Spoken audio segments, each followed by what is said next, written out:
দোস্ত, আমরা তো দেশে চলে যাব কয়েকদিনের ভিতরেই। এখন যদি সেভাবে তোর কাছে ফিরতে চাই তখন কি করবি?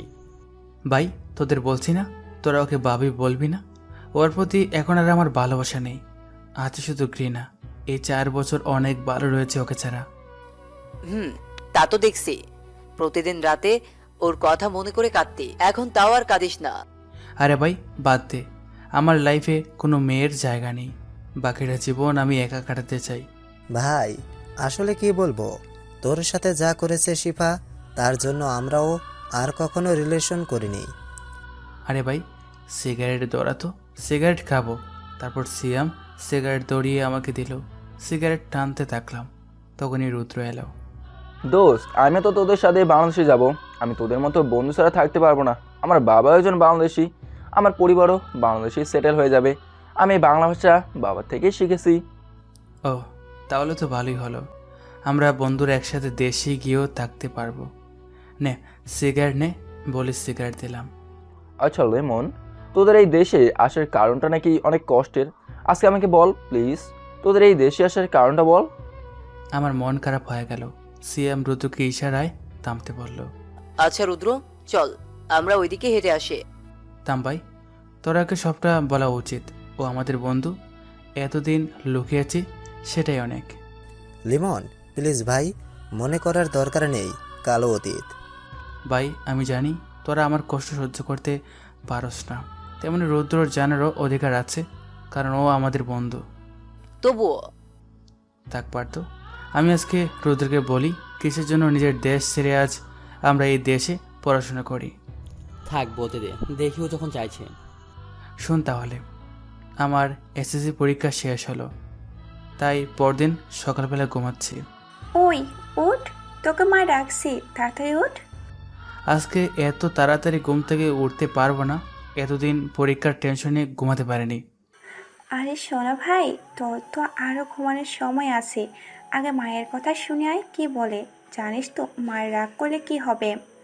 দেখতেই ভালো লাগে না, একদিকে বাবার প্যারা আবার মায়ের প্যারা, যে কোনো একজন তো একটু শান্ত প্রকৃতির হবে, তা না হয় দুজনই রাগী বললেই। মন খারাপ করে বিছানা থেকে উঠলাম।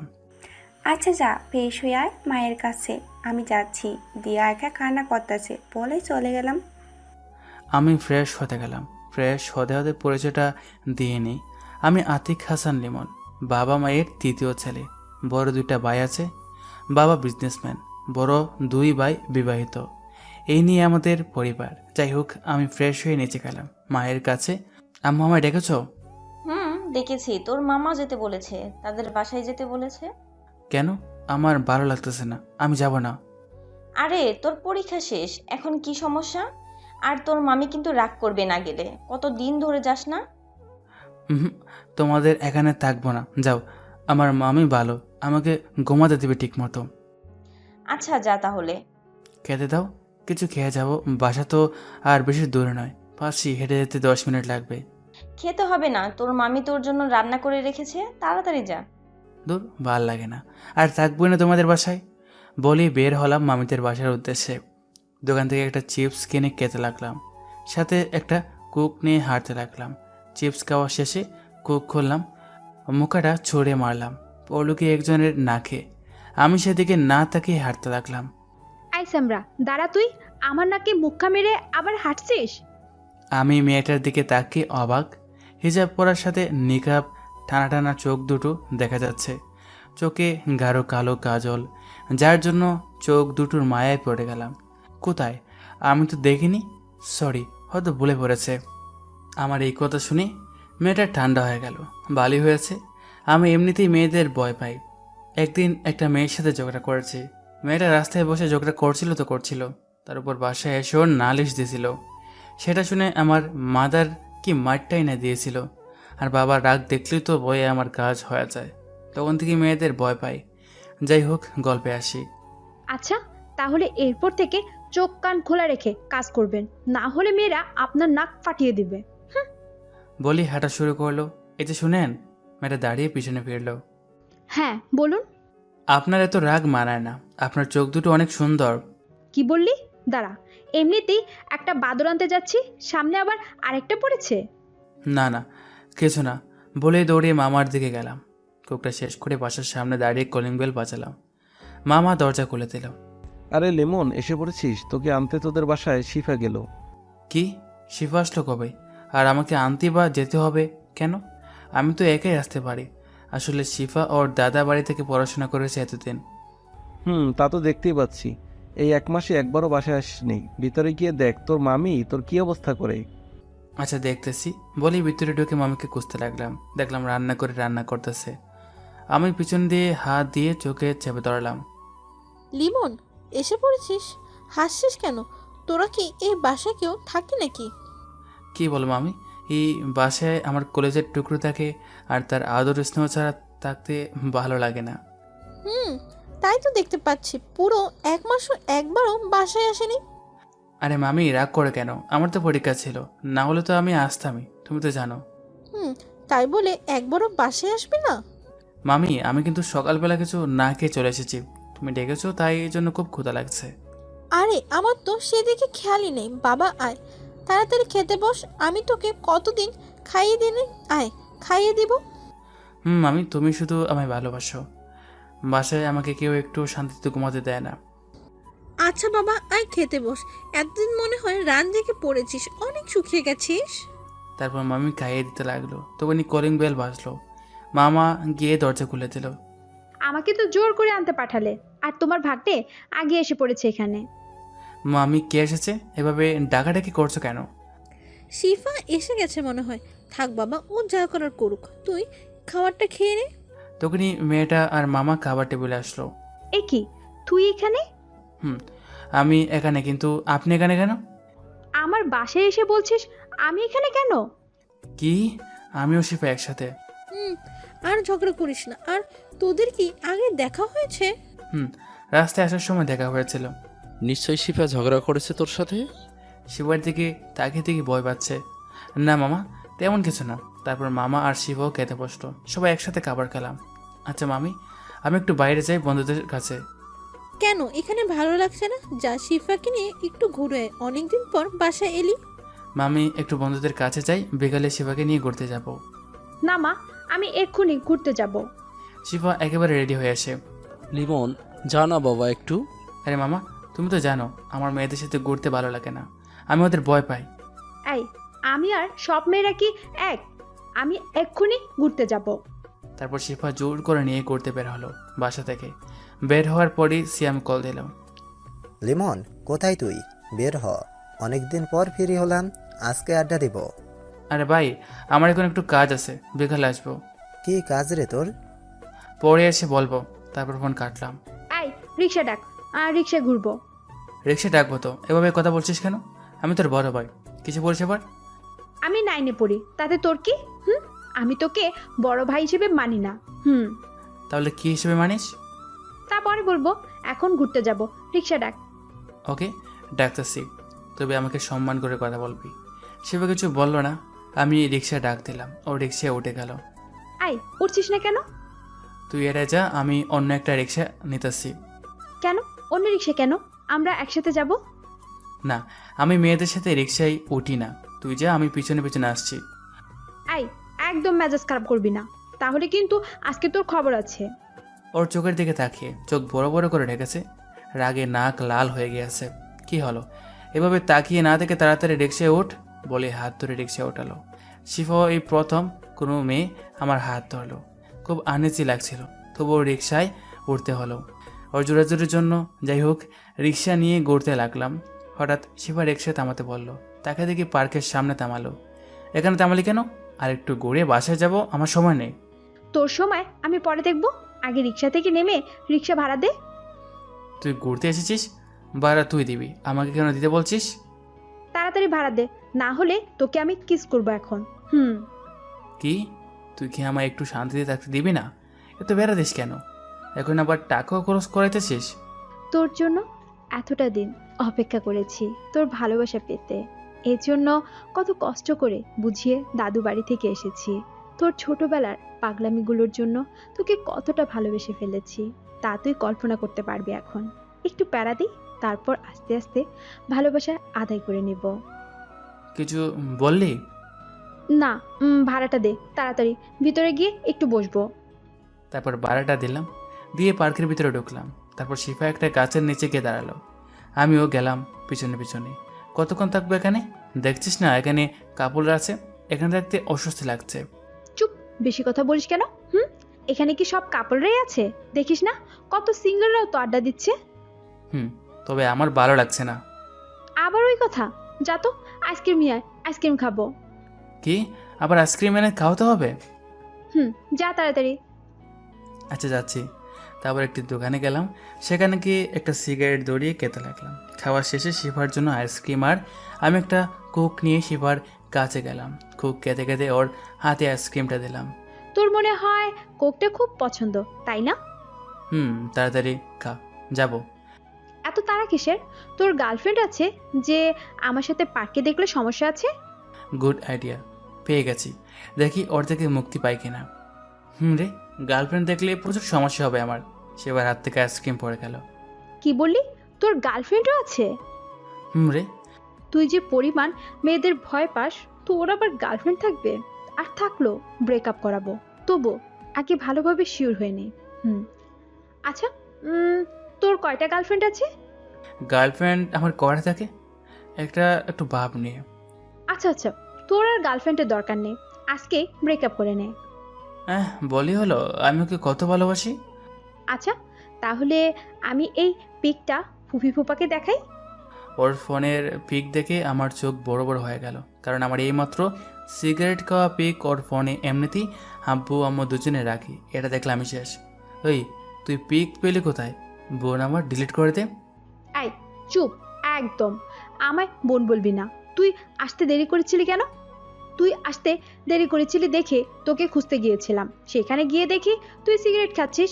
এটা দূর থেকে ক্যামেরা বন্দি করলাম তখন। আচ্ছা বোন, বলবো না, তবু পিকটা ডিলিট দে। না, ডিলিট দেওয়া যাবে না। আপাতত ফুফা ফুপিকে বলবো না। এখন বল, সত্যি তোর জিএফ আছে কি না? সত্যি বলছি, আমার কোনো জিএফ নেই, তোকে মিথ্যা বলেছি। ও, তাহলে ঠিক আছে। পরে যদি শুনি তোর জিএফ আছে, তাহলে কি করব বুঝতেই তো পারছিস। এখন তোর ফোনটা দে। কেন, ফোন দিয়ে কি করবি? দিতে বলছি দে, বেশি কথা বলছিস কেন? তারপর পকেট থেকে ফোন বের করে ওর হাতে দিলাম। লক খুলে লক পাল্টিয়ে আমার নাম পিন দে।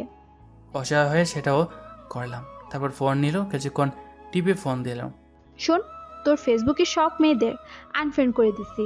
তোর ফেসবুকের মেয়ে ফ্রেন্ড থাকবো শুধুই আমি। আচ্ছা, তুই এরকম করছিস কেন? কালকে পরীক্ষা শেষ, আজকে একটু মেয়েদের সাথে কথা বলা শুরু করব। আর কখনো কথা হবে না কোনো মেয়ের সাথে, তুই আমার সাথেই কথা বলবি। কেন কেন তোর সাথে কথা বলবো কেন? তার সময় হলে বুঝে যাবে। বন্ধু, তোমার নাকি বাসায় কাজ আছে, তাহলে এখানে কেন? সাথে আবার মেয়ে নিয়ে? পিছনে তাকিয়ে দেখি হারামিগুলো দাঁড়িয়ে আছে। আরে বেটা, বুঝিস না, এটা আমাদের ভাবি। যাই হোক, অনেক ভালো বানাবে। তোর এখানে কি করছিস? কেন, আমরা কি এখানে আসতে পারি না? তুমি ভাবিকে নিয়ে এসেছো, আর আমরা মেয়ে খুঁজতে এসেছি। শালা তুই ভালো হবি না, অল টাইম মেয়ে পটানোর ধান্দা করিস। তুমি ভাবিকে নিয়ে ঘুরতে পারো, আর আমি আমার জন্য একজন খুঁজবো না? আরে কি ভাবি ভাবি করছিস, ও আমার মামাতো বোন। কি? দাঁড়া দেখাচ্ছি। বোন বললি কেন তুই? তো কি বলবো? কি বললি মানে? বউ বলবি। আমি তোকে ভালোবাসি। শিবার কথা শুনে তো আমি অবাক। কি বলতেছে এই মেয়ে? এই, তোর মাথা ঠিক আছে তো? আমার মাথা ঠিক আছে, দেখবি তুই। বলি মাথাটা টেনেই আমার টোর দুটো অফ করে দিল। আমার বন্ধুরা লজ্জা অন্যদিকে ফিরল, আর আমি চালানোর চেষ্টা করতেছি, কিন্তু পারতেছি না। ও আমার টুটের উপর অত্যাচার করে যাচ্ছে। অনেক কষ্ট করে থামালাম। শিবা ছেড়ে দিয়ে লজ্জা অন্যদিকে ফিরে তাকালো, আর আমি বন্ধুদের দিকে তাকিয়ে দেখি ওরা হাসতেছে। এই, হাসছিস কেন তোরা? কিছু না, এখন তাড়াতাড়ি রেস্টুরেন্টের দিকে চলো। বন্ধু, টিট লাগবে, আর ঠোঁটটা একটু মুছে নিও, লাল কিছু লেগে আছে। ভাই বিশ্বাস কর। আমাকে থামিয়ে দিল। থাক, আজকে তোর কোনো কথাই শুনবো না, আমাদের টিট লাগবে। আরে ভাইয়া, আপনারা চিন্তা করেন না, আজকে ঠিক আমি দেব। তাহলে তো ভালোই হয়, চলেন। আরে ভাই, আমি যাবো না, গেলে টাকা আমার পকেট থেকে যাবে। কি, তুই যাবি না? ওর দিকে তাকাতেই ফোনের দিকে ইঙ্গিত করলো। অসহায় হয়ে গেলাম। আরে আমি যাবো তো, চল। মনে মনে ওর গোষ্ঠী উদ্ধার করতে লাগলাম। আরে ভাই, এত তাড়াতাড়ি না গেলে হয় না? এখনো কোনো মেয়ে খুঁজে পেলাম না। শালা বলেই সবাই মিলে উত্তম মধ্যম দিলাম পার্থকে। ভাই মোরে এখন ছাড়, আমি আর জীবনেও মেয়ে খুঁজবো না। তারপর সবাই মিলে রেস্টুরেন্টে গেলাম। শালারা খেতে লাগলো ইচ্ছা মতো, আমি শুধু আমার টাকার চিন্তা করছি। যাই হোক, খাওয়া শেষে বিল আমার দিতে হলো। বন্ধুদের বিদায় দিয়ে শিফাকে নিয়ে চলে গেলাম মামাদের বাসায়। আচ্ছা তাহলে এখন যা বাসায়, আমি বাসায় যাবো এখন। কি এখন যাওয়া যাবে না? তোকে না আম্মু খেয়ে যেতে বলেছে? না হলে আম্মু তোকে কি বলবে তা তো তুই বুঝতেই পারছিস। আচ্ছা চল তাহলে। তারপর ভিতরে গেলাম, সবাই একসাথে খাওয়া দাওয়া করলাম। মামিদের বাসায় আসলেই খাইয়ে দেয়, সে আমাকে তার নিজের ছেলে মনে করে, আদর করে খাওয়ায় দেয়। খাওয়া দাওয়া শেষ করে রেস্ট নিব, বাট সিগারেট খেতে ইচ্ছে করলাম, তো ছাদে খেলাম, কারণ দুপুরের সময় মামা মামি ছাদে আসে না। তো শান্তিতে সিগারেট দৌড়িয়ে টানতে লাগলাম, তখন শিবা এসে হাত থেকে সিগারেট ফেলে দিল। এ কি, এটা ফেলে দিলি কেন? কি ছাই পাশ খাস? এগুলো স্বাস্থ্যের পক্ষে ক্ষতিকর, তা তো তুই জানিসই, তবু খাস কেন? আরে সমস্যা হবে না বলি আরেকটা দৌড়াতে লাগলাম। এই একদম সিগারেট খাবি না, আর খেলে তোর অবস্থা খারাপ করে দিব। আরে আমি খেলে তোর সমস্যা কি? বোন আমার একটা সিগারেট খেতে দে। কি? আমি তোর বোন হই, থাপড়ে দাঁত ফালাই দিব। আর তোকে তো সিগারেট খেতে দেওয়াই যাবে না, ঠোঁটগুলো পুড়ে যাচ্ছে। আরে পড়ুক, একটু কালো হলে সমস্যা নেই। চুপ কর বলছি না, এসব খাবি না, দরকার হলে অন্য কিছু দিব, তবুও খাবি না। কি দিব তুই? বলার সাথে সাথে আমাকে দৌড়িয়ে আমার টুটের উপর অত্যাচার শুরু করে দিল। অনেক কষ্ট করে চালালাম। কি হচ্ছে এসব শিফা? এগুলো অনেক খারাপ, তুই আমার বোন হস। আমি তোর মামাতো বোন, আপন বোন না। আমি তোকে ভালোবাসি। দেখ এটা সম্ভব না। সম্ভব কি না তা আমি বুঝে নিব, বাট তুই আর সিগারেট খাবি না। আমি এই পোড়া ঠোঁটে কিস করতে পারবো না। দেখ তুই যা ভাবছিস সেটা কিন্তু সম্ভব নয়, এসব পাগলামের কোনো মানে হয় না। এত কথা বলছো কেন? বেশি কথা বললে সিগারেট খাওয়ার ভিডিও দেখাবো ফুফা পপিকে। আরে না, এই কাজ ভুলও করিস না। আচ্ছা ঠিক আছে, নিচে চল। তারপর নিচে গিয়ে শিবার সাথে আরও কিছুক্ষণ আড্ডা দিয়ে মামিকে বলে বাসায় চলে গেলাম। এভাবে শিবার পাগলামি দিন দিন বাড়তে থাকলো, আর আমার রেজাল্ট দিল। ভালো রেজাল্ট হয়েছে, কলেজে ভর্তি হয়ে গেলাম। দূরে যেতে চেয়েছিলাম, কিন্তু শিফার জন্য যেতে পারিনি, কারণ ওর পাগলামিগুলোর জন্য ওকে ভালোবেসে ফেলেছি। এখন ওকে বলিনি, ভাবতেছি কিছু দিনের মধ্যে বলে দেবো। রাতে ফোন টিপতেছি, তখন শিফা কল দিল। হ্যাঁ বল। কালকে বিকালবেলা আমার সাথে দেখা করবি, তোর সাথে একটা সিরিয়াস কথা আছে। আচ্ছা ঠিক আছে, বল কোথায় দেখা করব। তোদের কলেজ মাঠে আসবো বিকাল 4টায়।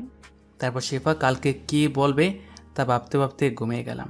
পরদিন সকালবেলা বাবিদের ডাকে ঘুম ভাঙলো। ফ্রেশ হয়ে বাসার সবার সাথে খাবার খেয়ে কলেজে গেলাম। গিয়ে দেখি বন্ধুরা এক জায়গায় বসে আছে, ওদের কাছে গেলাম। কি রে, তোকে এমন দেখাচ্ছে কেন? এমনিতেই ভালো লাগছে না, আমি মনে হয় সত্যি শিফাকে ভালোবেসে ফেলছি। আমরা তো এটা এমনিতেই বুঝতে পেরেছি। কিন্তু ওকে এটা বলবো কি করে? তাছাড়া ও আজকে কি যেন সিরিয়াস কথা বলার জন্য ডেকেছে। শোন, এটা তো আরো ভালো হয়েছে। আমি বলি তুই ওকে আজকেই তোর মনের কথা বলে দে, কি বলিস? আচ্ছা কিন্তু কিভাবে কি করব? শোন, ওর আসার পর আগেও কি বলে শুনি, তারপর তুই প্রপোজ করে দিবি। আচ্ছা চল ক্লাসে যাই। তারপর সবাই মিলে ক্লাসে গেলাম। সবগুলো ক্লাস করে বাসায় গেলাম বিকালবেলা। আমার অনেক চিন্তা হচ্ছে, কি করে ওকে প্রপোজ করব, কিভাবে বলবো, এই নিয়ে চিন্তা করতে করতে শেষ। যাই হোক, এসব ভাবতে ভাবতে চলে গেলাম দেখা করার স্থানে। দেখি শিফা এখনো আসেনি। আমি ফুলটা পিছনের পকেটে নিয়ে দাঁড়িয়ে রইলাম শিফার জন্য। কিছুক্ষণ পর দেখি শিফা আসতেছে, একটা কালো রঙের থ্রি পিস পরে, চোখে গাঢ় কাজল। ওকে অনেক ভালো লাগছে। ও আমার কাছে এসে পড়ল, আমি চোখ নামিয়ে নিলাম। হ্যাঁ কি বলবি বল। আচ্ছা তুই কি আমার ভালোবাসা কখনোই বুঝবি না, নাকি তোর আমাকেই পছন্দ না? তুই কেন বুঝিস না আমি তোকে কতটা ভালোবাসি? সেই ছোট থেকে আমি তোকে আমার জীবন সঙ্গী ভাবি। আমি নিশ্চয়। সেবার চোখের কোণে পানি এসে গেছে। কি হলো, কথা বলছিস না কেন? ও বুঝতে পারছি, তুই আমাকে একটুও ভালোবাসিস না, তাই তো। আচ্ছা আমি চলে যাচ্ছি। বলি হাঁটে ধরলো, আমি পেছন থেকে হাত টেনে ধরলাম। শিফা গড়িয়ে আমার দিকে তাকালো। আমি ফুলটা হাতে নিয়ে হাঁটু গেড়ে ওর সামনে দাঁড়িয়ে, আমি ঠিক গুছিয়ে কথা বলতে পারি না।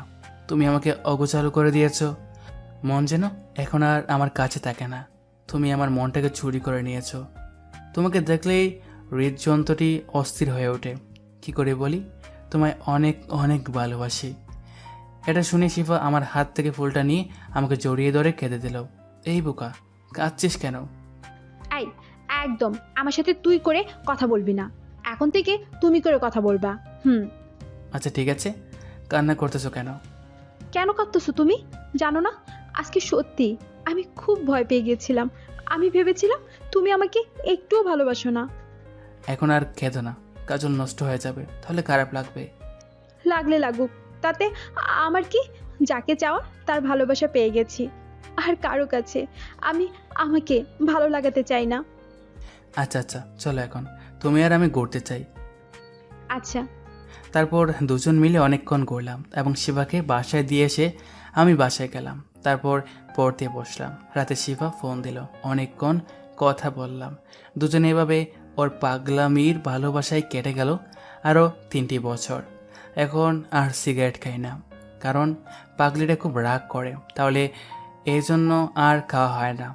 কোনো মেয়ের সাথে কথা বলতে দেয় না, সব সময় বলতে গেলে চোখে চোখে রাখে। আমি এখন অনার্সে পড়ি আর শিবা ইন্টারের 2য় বর্ষে পড়ে। আমাদের কোন ছুটির ভালোবাসা ভালো চলছিল। একদিন আমি ভার্সিটি ক্লাস শেষ করে শিবার জন্য অপেক্ষা করতে লাগলাম। তখনই শিবার সাথে একটা ছেলে বের হলো। একসাথে কথা বলতে বলতে হাঁটছে। হাঁটতে হাঁটতে ওরা আমার কাছে চলে আসলো। আরে তুমি চলে এসেছো? আচ্ছা সিফাত, বাই, আমার যেতে হবে। আরে চলো, আমি তোমাকে বাসায় পৌঁছে দেই। না না, তার দরকার নেই, আমাকে নিতে এসেছে, যেতে হবে। ও আচ্ছা, কে সে? ও আসো পরিচয় করিয়ে দিই, এই হলো আমার ফুফাতো ভাই লিমন, আর লিমন এই হলো সিফাত। ও হাই ভাইয়া। বলি আমার দিকে হাত বাড়িয়ে দিল। হ্যালো বলি হাত মেলালাম বৌদ্ধতার জন্য। আচ্ছা শিবা আসো, যাব। চলো। আচ্ছা শিফা, তোমার ফোন নাম্বারটা দেওয়া যাবে? আমার মাথা গরম হয়ে গেল, তবু পরিস্থিতির জন্য শান্ত হয়ে গেলাম। কেন, আমার ফোন নাম্বার দিয়ে কি করবে? না মানে পড়া জিজ্ঞেস করার জন্য লাগতে পারে। আচ্ছা নাও। তারপর শিবাকে নিয়ে একটা রিক্সায় উঠলাম বাসার দিকে যাওয়ার জন্য। ছেলেটাকে আর ওর সাথে ফ্রেন্ডশিপ করছো কেন? আরে বললো না, ছেলেটা অনেক রিকোয়েস্ট করলো ওর সাথে ফ্রেন্ডশিপ করার জন্য, তাই বন্ধুত্ব করলাম। ওর সামনে আমাকে তোমার ভাই বললে, আবার নাম্বারও দিলে। আরে আমাদের রিলেশনের ব্যাপারটা তো কেউ জানে না, তাই না, তাই বলিনি। আর ও আমার বন্ধু, পড়ার ব্যাপারে কথা বলার জন্যই নাম্বারটা দিয়েছি। ও আজকে যে আমার মন খারাপ, সেদিকে আজকে ওর কোনো খেয়াল নেই। যাই হোক, ওকে বাসার সামনে নামিয়ে দিয়ে আমি বাসায় গেলাম। আমি বাসায় গিয়ে বিছানায় শুয়ে ভাবতে লাগলাম। আজকে শিফার আচরণ নিয়ে ভাবতে ভাবতে কখন যে ঘুমিয়ে গেলাম খেয়াল করিনি। দরজা দেখানোর শব্দে ঘুম ভাঙলো। আমি তাড়াতাড়ি উঠে দরজা খুলে দেই। কি হয়েছে তোর? এসে দরজা বন্ধ করে দিয়ে ঘুমিয়ে পড়ছিস? কিছু হয়নি ভাবি, শরীরটা একটু খারাপ লাগছে। আমার কেন জানি মনে হচ্ছে কোনো বিষয় নিয়ে তোর মন খারাপ, কিছু হলে আমাকে বল। না ভাবি, তেমন কিছু না। আচ্ছা খেতে আয় তাহলে। আচ্ছা আপনি যান, আমি ফ্রেশ হয়ে আসছি। তারপর ভাবি চলে গেল। আমি চিন্তা করতেছি কতক্ষণ ঘুমালাম। আজকে শিফা একটু কল দিল না। ফোনটা হাতে নিয়ে দেখি সত্যি একটু কল দেয়নি। আমি তখন শিফাকে কল করলাম, কিন্তু ফোন ওয়েটিং বলছে। আমি 5 মিনিট পর আবার দিলাম, তখন ওয়েটিং। এই প্রথম এমন হলো। ভাবি আমাকে আবার ডাক দিল, তাই আমি খেতে নিতে চলে গেলাম। খাওয়া শুরু করব, তবে খাওয়ার কোনো ইচ্ছা হলো না। গলা দিয়ে কোনো খাবার নামছে না। হাত দিয়ে খাবার নাড়াচড়া করে শুধু ভাবছি, শিফার তো এমন কখনো হয়নি, তাহলে এখনও কি করছে? শিফাতের সাথে কথা বলতেছে না তো? ওই তুই খাবারই না খেয়ে কি ভাবছিস? না, কিছু না বলে এক লোকমা মুখে দিলাম। আমার এখন শিওর মনে হচ্ছে কিছু একটা হয়েছে। শিফার সাথে কিছু হয়েছে নাকি হঠাৎ এসে? মানে? তুই কি ভাবছিস আমরা কিছুই বুঝি না? আমরা সবই জানি তুই আর শিফা রিলেশনশিপে আসছিস। না মানে ইয়ে। থাক, তোর কিছু বলতে হবে না, শুধু বল ওর সাথে কিছু হলো কিনা। না তেমন কিছু না, আজকে খেতে ইচ্ছা করছে না। ও আচ্ছা, হালকা খেয়ে নে, না হলে আবার শরীর খারাপ করবে। আচ্ছা। তারপর অল্প খাবার খেয়ে রুমে আসলাম। এসে ফোন হাতে নিয়ে শিফাকে কল দিলাম। এবার 2বার রিং হওয়ার পর কল দেওয়া হলো। কী হলো? আজকে তো তোমার কোনো খোঁজই নেই। সরি, আজকে একটু বিজি ছিলাম। ও তা এতক্ষণ কার সাথে কথা বলছিলে? ও শিফাত কল দিয়েছিল। আজকে আমাদের ক্লাসে যারা ফ্রেন্ড আছি তারা সবাই মিলে গ্রুপ স্টাডির জন্য, তাই এখন থেকে ওখানে সবাই আড্ডাও দিব আর পড়াশোনাও করব। তো এই প্ল্যানটা কার? সিফাতের। সত্যি ওর পড়ালেখার মনোযোগ অনেক, না হলে এরকম কেউ স্টাডি করে বলো? ভালো সিস্টেম। তবে তার জন্য তুমি আজকে আমাকে একবার কল দেবে না? আরে এভাবে বলো কেন? আজকে বন্ধুদের সাথে আড্ডা দিয়েছি, অনেক ভালো লেগেছে। তোমার সাথে সারা জীবনই কাটাবো। এভাবে দিন দিন শিফা পাল্টে যেতে থাকলো। এখন আর আমার সাথে বেশি কথা বলে না। একদিন সকালবেলা শিফাকে কল দিলাম, শিফা বের হো, কলেজে যাব একসাথে। আরে তোমার সাথে গেলে লোকে কি ভাববে? এমনিতে আমাদের সন্দেহ করে। আজকে থেকে আমরা একসাথে কলেজে যাব না। কি বলছো এসব? লোকে যা বাবার ভাবুক, তাতে আমাদের কি? দেখো, তোমার কোনো সমস্যা নাও হতে পারে, কিন্তু আমার অনেক সমস্যা। আমি তোমার সাথে যেতে পারবো না বলে ফোনটা কেটে দিল। আরে শোনো শোনো, ফোনের দিকে তাকিয়ে থেকে ফোন কেটে দিয়েছে শিফা। চোখ দিয়ে 2 ফোঁটা পানি পড়ছে। ওইভাবে হাঁটতে হাঁটতে পাশের একটা দোকানে গিয়ে সিগারেট ধরালাম। এটা ছেড়ে দিয়েছিলাম, আজ খুব খেতে ইচ্ছে করছে, তাই সিগারেট ধরিয়ে টানতে লাগলাম। হঠাৎ থেকে শিফার বাসার সামনে, আর শিফাও নামলো বাসা থেকে। দুজনে হাঁটতে লাগলো, আমি ওদের পিছু নিলাম। ওরা হাঁটতে হাঁটতে কলেজে পৌঁছালো। ওখান থেকে চল চল চোখে হাঁটতে হাঁটতে আমিও ভার্সিটি গেলাম। কি রে ভাই, তোর কি হয়েছে? দিন দিন শুকিয়ে যাচ্ছিস, আর তোর চোখ এত লাল কেন? আরে কিছু না, এমনি। আমাদের এড়িয়ে যাচ্ছিস, বল কি হয়েছে সত্যিটা। তারপর আমি ওদের সব খুলে বললাম। এত কিছু হয়ে গেল, আর আমাদের আজকে বলছি? ওই সিফাতকে কেলানি দিলেই সব ঠিক হয়ে যাবে। না দোস্ত, থাক। কি থাক মানে? তুই এখন শিফাকে ফোন দিয়ে জিজ্ঞেস কর, ও তোর সাথে না এসে শিফাদের সাথে আসলো কেন? আমি শিফাকে কল দিলাম। কি হয়েছে? এখন কল দিলে কেন? তুমি আমার সাথে না এসে শিফাদের সাথে আসলে কেন? দেখো, ও আমার ফ্রেন্ড, ওর সাথে আমি আসতেই পারি, আর কোনো সমস্যা হবে না, কারণ সবাই জানে ও আমার ফ্রেন্ড। তুমি দিন দিন অনেক পাল্টে যাচ্ছ। এখানে পাল্টানোর কি হলো? তুমি এসব আজেরে কথা বলার জন্য আমাকে ফোন দিবা না। বলি ফোন কেটে দিল। এভাবে চলে গেল 6 মাস। এখন আর শিফা নিজে থেকে একবারে কল দেয় না। প্রতিদিন আমি কল দিই, তো আবার কম কথা বলে। আমার সাথে সবসময় বিরক্তি ভাব নিয়ে কথা বলে। ওর জন্য প্রতিদিন রাতে চোখের পানি ফেলতে হয়। খাওয়া দাওয়া তো একদিনও হয় না ঠিক মতো। একদিন রাতে ফোন দিলাম শিফাকে। কি হলো, এত রাতে তুমি কল দিলে কেন? বুঝতে পারছো না আমি পড়তেছি, সামনে আমার পরীক্ষা। তোমার মাথায় কি একটু কমন সেন্স নেই? এভাবে বলো না, আজকে একটু কথা বলো, আমার ঘুম আসছে না।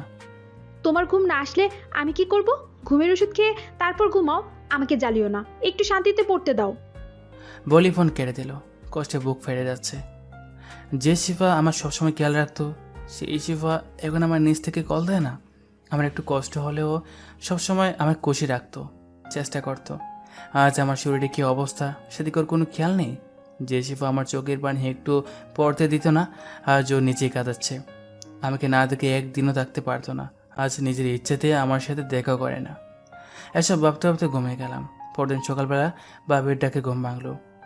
কি রে, আজকে তো ঘুমাচ্ছিস কেন? তুই কলেজে যাবি না? কি কয়টা বাজে? উঠে ঘড়ির দিকে তাকিয়ে দেখি 9টা বেজে গেছে। আমি তাড়াহুড়ো করে ফ্রেশ হয়ে কিছু না খেয়ে চলে গেলাম কলেজে। এটা এখন রুটিন হয়ে গেছে। প্রতিদিনই মা ডাকাডাকি করে খাওয়ার জন্য, কিন্তু খাওয়ার কোনো ইচ্ছে থাকে না। যাই হোক, কলেজে পৌঁছালাম। বন্ধুরা দেখে আমার কাছে আসলো। কি রে, এত দেরি হলো কেন? ঘুম থেকে উঠতে দেরি হয়ে গেছে। নিশ্চয়ই রাতে কেঁদে দেরি করে ঘুমিয়েছিস, তোর চোখ দেখেই বোঝা যায়। আমি নিশ্চয়। না ভাই, এখন আমাদের কিছু একটা করতে হবে। ওই সিফাত আসার পর থেকে যত ঝামেলা এসেছে তোদের মাঝে। ওকে একটু শাসাতে হবে। ভাই বাদ দে, থাক। আমি চাই শিফা ভালো থাকুক, ও আমার দ্বারা বিরক্ত না হয়। তাই বলে তোকে কষ্ট দিবে? চল শিফাদের কলেজে যাই, ওকে দেখতে ইচ্ছা করছে। আচ্ছা চল, সিফাতকে পেলে ওকে একটু বুঝিয়ে আসবো। তারপর আমরা শিফাদের কলেজের সামনে গেলাম। ওখানে গিয়ে মাথা গরম হয়ে গেল, কারণ সেখানে গিয়ে দেখি শিফার সামনে হাঁটু গেড়ে শিফাকে প্রপোজ করতেছে। আমি কাছে গিয়ে শিফাতকে একটা লাথি মারলাম। শিফাত সিটকে দূরে গেল। শিফা ভাবতে পারেনি আমি এখানে এসে এমন কাণ্ড করব। আমি শিফাতকে ইচ্ছা মতো মারতে লাগলাম। হঠাৎ করে শিফা এসে টাস। কি পেয়েছো কি তুমি? হ্যাঁ, ও প্রপোজ করলে কি আমি অ্যাকসেপ্ট করতাম? তোমার জন্য এখন আমার নামে প্রিন্সিপালের কাছে নালিশ করা হয়েছে। আমাকে কি একটু শান্তিতে থাকতে দিবা না? তুমি কেন আমায় এত প্যারা দাও? তোমাকে আর আমার লাইফে চাই না, থাকো তুমি তোমার মতো। তোমার এই মুখ আমার সামনে দেখাবা না। কি? আমি তোকে প্যারা দিই? তোকে আমি শান্তিতে থাকতে দেই না? শুধু তোকে ভালোবাসি বলে তোর সাথে একটু কথা বলতে চাওয়া হলো তোকে প্যারা দেওয়া? তোর সাথে একটু ঘুরতে চাইলে সেটাও পেরে দেওয়া? আচ্ছা ঠিক আছে, আজ থেকে তোর সাথে আর আমার কোনো সম্পর্ক থাকবে না, তুই থাক তোর মতো, আমি আসবো না বলি ওখান থেকে চলে আসলাম। শিফা ক্লাসের দিকে গেল আর আমার বন্ধুরা আমার পিছু পিছু আসলো। আমি হাঁটতে হাঁটতে হঠাৎ অজ্ঞান হয়ে পড়ে গেলাম। তারপর আর কোনো কিছু খেয়াল নেই। যখন চোখ খুললাম তখন থেকে আমি হাসপাতালে বেড়ে আছি। পাশে তাকিয়ে দেখি হারামিগুলো চিন্তিত অবস্থায় দাঁড়িয়ে আছে। আরেক পাশে তাকিয়ে দেখি আমার পুরো পরিবার দাঁড়িয়ে। আম্মু অনেক কান্না করতেছে। কি হয়েছে আম্মু, তুমি কান্না করছো কেন? বাবা, তোর জ্ঞান ফিরেছে? তুই খাওয়া দাওয়া ঠিক মতো করিস না কেন? আরে মা, কোথায় খাওয়া দাওয়া করি না? চুপ, মিথ্যা কথা বলতেছো আবার। ডাক্তার বলছে তুমি ঠিকমতো খাওয়া দাওয়া করো না। আর তোমার এত কিসের টেনশন যে সারাদিন নাকি টেনশনে থাকো? না বাবা, তেমন কিছু না।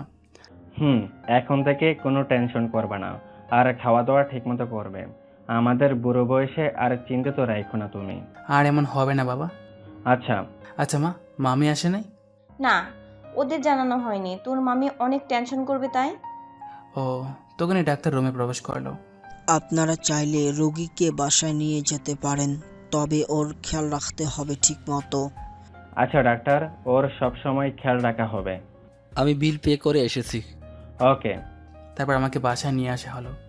বন্ধুদের বাসায় পাড়ি দিয়েছি। ওদেরকে বিকালে আসতে বলেছি দেখা করতে। বাসায় গিয়ে সবাই আমার খেয়াল রাখতে লাগলো। বন্ধুরাও বিকেলে এসে দেখা করে চলে গেল। মুখে শুকনো হাসি রেখে কথা বললেও ওরা আমার ভিতরের কষ্টটা ঠিকই বুঝতে পারছে। ওরা আর কি করবে, ওরা আমাকে নানাভাবে শিবাকে বলে থাকতে বুঝিয়ে চলে গেল। ওরা চলে যাওয়ার পর বাবিরা রুমে আসলো। কিছু বলবেন আপনারা বাবি? কেন, আমরা এমনি আসতে পারি না নাকি? না তা না, এমনি একা থাকতে ইচ্ছা করছে। তুই আমাদের আজকে একটা সত্যি কথা বলবি ভাই? হ্যাঁ, কি জানতে চান বলুন। সত্যি করে বলতো, শিফার সাথে কিছু হয়েছে কিনা? আমি চুপ হয়ে গেলাম। কি হলো বল ভাই, কেন তোর এই অবস্থা? তুই নিশ্চয়ই কোনো বিষয় নিয়ে কষ্ট পেয়েছিস। এখনো নিশ্চুপ। কি হলো বলছিস না কেন? বুঝেছি, তুই আমাদের আপন বোন মনে করতে পারিসনি। ভাবি চলেন যাই বলি হাঁটা শুরু করলো। বড় বাবিও তার পিছু নিল। দাঁড়ান, আপনারা শুনতে চান তো কি হয়েছে, তাই না? শুনুন। এই কথা শুনে ভাবিরা এসে আবার আমার পাশে বসলো। ভাই রে, তোর কষ্ট দেখতে ইচ্ছা করে না, তাই তো জিজ্ঞাসা করছি, তাতে আমরা তোকে কোনো হেল্প করতে পারি কি না। আচ্ছা তাহলে শুনুন। আজ পর্যন্ত শিপার অবহেলার কথা সব কিছু বুঝিয়ে বললাম। তাকে দেখি ভাবিদের চোখে কোণে পানি। ভাই, তুই এতটা কষ্ট পেয়েছিস, হ্যাঁ শিফা তোকে শুধু অবহেলাই করে গেছে? আমি নিশ্চয়। আচ্ছা ভাই শোন, বেশি কষ্ট নিস না। এভাবে চলে গেল 7 দিন। আমি বাসা থেকে একদমই বের হয় নাই। এই 7 দিনে শিবা আমার একটুও খোঁজ নিল না, আর আমিও বাসা থেকে বের হয় নাই। একলা থাকতে বেশি ভালো লাগে। মামি ফোন করেছিল কিন্তু ধরেনি। সবসময় বিছানায় হেলান দিয়ে থাকি, কারোর সাথে ঠিকমতো কথা বলি না। বন্ধুরা আসে নিতে প্রতিদিন বাড়ি নেওয়ার জন্য, কিন্তু আমি যাই না। আজকে বিকালবেলা বাসায় বসে আছি, তখন হারামিগুলো আসলো। ভাই, তুই কেন বুঝিস না যে তোর ভালোবাসাকে প্যারা মনে করে, যে তোকে ছাড়া হ্যাপি থাকতে চায়? তুই তার জন্য কেন এভাবে নিজেকে কষ্ট দিচ্ছিস? ভাই, একটু শক্ত হ তুই। আমি নিশ্চয়। ভাই তুই কিন্তু এখন বেশি বেশি করছিস, এভাবে করলে তোর সাথে আমরা বন্ধুত্ব রাখবো না। ভাই শোন, আমি একটা বুদ্ধি করেছি। আমরা আর এই দেশে লেখাপড়া করব না, আমাদের বিদেশে পড়ালেখাও করা হবে, আর লিমনও ওই মেয়েটাকে ভুলে থাকতে পারবে। ভাই তোরা যা করার কর, আমি আছি। সত্যি? তাহলে তুই আঙ্কেল আন্টিকে বলে সবকিছু ঠিক কর। আমি সব ঠিক রাখবো। এখন চল বাইরে যাব, অনেকদিন সিগারেট খাই না। সত্যি বন্ধু, তুই আজকে বাসা থেকে বের হবে? চল। পরিবারের সবাই আমার পরিবর্তন নিয়ে চিন্তিত ছিল, কিন্তু আজকে আমি বের হবার জন্য সবাই কিছুটা হলেও খুশি হয়েছে। আর অন্যদিকে শিপা সেদিন আমাকে তাপ্পড় মেরে ক্লাসে গিয়ে বসলো। ওর বেস্ট ফ্রেন্ড নীলা ওর কাছে গেল। তুই লিমন ভাইয়াকে মারলি কেন? লিমন ভাইয়া তো ঠিকই করেছে। আরে ভাই, তুই বুঝিস না, এখন যদি প্রিন্সিপাল স্যারের কাছে আমার নামে বিচার যায়, ভার্সিটির একটা ছেলে আমার জন্য শিফাতকে মেরেছে। গেলে যাবে, আর সেই সাহস শিফাতের হবে না। লিমন ভাইয়ারাও এই কলেজেই পড়ে গেছে, তাদেরকে সবাই এক নামে চিনত। গুন্ডা নামে, তাও কিছু কমিয়েছিলাম। যাই হোক শিফা, কাজটা তুই ভালো করলি না। তুই লিমন ভাইয়াকে এতদিনে অনেক কষ্ট দিয়েছিস। তুই তোর ভালোবাসার মানুষের থেকে বন্ধুত্বকে বেশি প্রাধান্য দিয়েছিস। এর ফল সামনে অবশ্যই পাবি। আমাকে লিমন ভাইয়ার মতো কেউ ভালোবাসলে আমার কোনো বন্ধুই লাগতো না, সারাক্ষণ আমি তার সাথেই থাকতাম। হয়েছে, বাদ দে তুই। এখন এমনিতে টেনশন হচ্ছে। ভালো কথা বলছিলাম, এখন শুনলি না, কিন্তু পরে ঠিকই বুঝবি। আমি শিওর লিমন ভাইয়া আর তোকে ভালোবাসবে না। তুই এর আগেও তাকে অনেক কষ্ট দিয়েছিস। শিফাতের সাথে কলেজে আসতিস সব সময়, শিফাতের সাথে কথা বলতি, যা লিমন ভাইয়াকে সব সময় কষ্ট দিয়েছে। দূর, তুই তোর আজাইরা প্যাসাল নিয়ে থাক। তারপর শিফা উঠে বাসার দিকে চলে গেল। ওর আমার বিষয় নিয়ে কোনো আগ্রহ নেই। রাতে পড়তে বসেছে, বারবার ফোনের দিকে তাকায়। আমি ওকে কল দিয়ে বিরক্ত করি না কিনা, কিন্তু না, আমি আর কল দিই না। না, ওকে এভাবে প্রতিদিনই শিফার এমন হয়। এবার আমার দিকে আসা যাক। আমরা বের হয়ে আমাদের আড্ডার খানার দিকে গেলাম। গিয়ে দেখি শিফা বসে আছে। কেন বসে আছে জানি না, আমি একবার দেখেও না দেখার বায়ান করে চলে গেলাম। একপাশে বসে বন্ধুদের সাথে সিগারেট নিয়ে সিগারেট ধরালাম। অন্যদিকে শিফা আর নীলা বসে আছে। দেখেছিস ভাইয়ার শরীরের অবস্থা? অনেক শুকিয়ে গেছে, আবার সিগারেট খাওয়াও শুরু করে দিয়েছে। দাঁড়া, ওর একদিন কি আজকে আমার একদিন। বলি আমার দিকে আসতে শুরু করলো। আমি বসে বসে সিগারেট টানছি, তখনই শিফা আসলো। আই, তুমি আবার সিগারেট ধরেছো কেন? তোমার না সিগারেট খাওয়া মানা? সিয়াম, আমি তোদের জন্য আজকে বের হয়েছি, তোর ওকে সরা এখান থেকে, না হলে কিন্তু আমি আবার বের হওয়া বন্ধ করে দেব। ওই সেমরি, যা এখান থেকে। আমার বন্ধুটাকে তিলে তিলে অনেক কষ্ট দিয়েছিস, আবার কেন এসেছিস এখানে? যা এখান থেকে। শিবা বয়ে আর অপমানে এখান থেকে চলে গেল। আমরা আড্ডা দেওয়া শুরু করলাম। অন্যদিকে শিফা ওখান থেকে নীলার কাছে গেল। আমি জানতাম এমনই হবে, যে তোকে প্যারা দেয়, আজকে তুই তার কাছেই হেরে গেলি। তুই জানিস ওকে আমি প্রচুর ভালোবাসি। এই কয়েকদিনে যখন লিমন আমায় কোনো কল দেয় না, কোনো খোঁজ নেয় না, তখনই আমি বুঝতে পেরেছি আমি ওকে কতটা কষ্ট দিয়ে ফেলেছি। এর জন্য আমি শিফাতের সাথেও এখন কথা বলি না। আমার কোনো বন্ধু লাগবে না, আমার শুধু লিমনকেই চাই। তার হবে না, লিমন ভাই আর তোকে মেনে নিবে না। দেখলি না তোকে তার বন্ধুদের দিয়ে অপমান করালো। তা দেখা যাবে 10 দিন পর লিমনের জন্মদিন। ওই দিন ওকে সারপ্রাইজ দিয়ে ওর পায়ে ধরে ক্ষমা চাইবো। আমি জানি ও আমাকে এখনো ভালোবাসে। দেখলি না, নিজে কিছু না বলে বন্ধুদের দিয়ে বলিয়েছে। আচ্ছা দেখ, তবে এই 10 দিন কি করবি? এই 10 দিনে সারপ্রাইজ রেডি করব আর খেয়াল রাখবো ওর। ও তাই? তাই। তুই কি মনে করেছিস আমি ওর খেয়াল এতদিন রাখিনি? আমি ওর বাসার সামনে দাঁড়িয়ে থাকি, বিকালে ওর সামনাসামনি যেতে ভয় লাগে, তাই সকালও থাকি মাঝে মাঝে শুধু ওকে দেখার জন্য। আচ্ছা, তবে সারপ্রাইজটা ভালো রাখিস।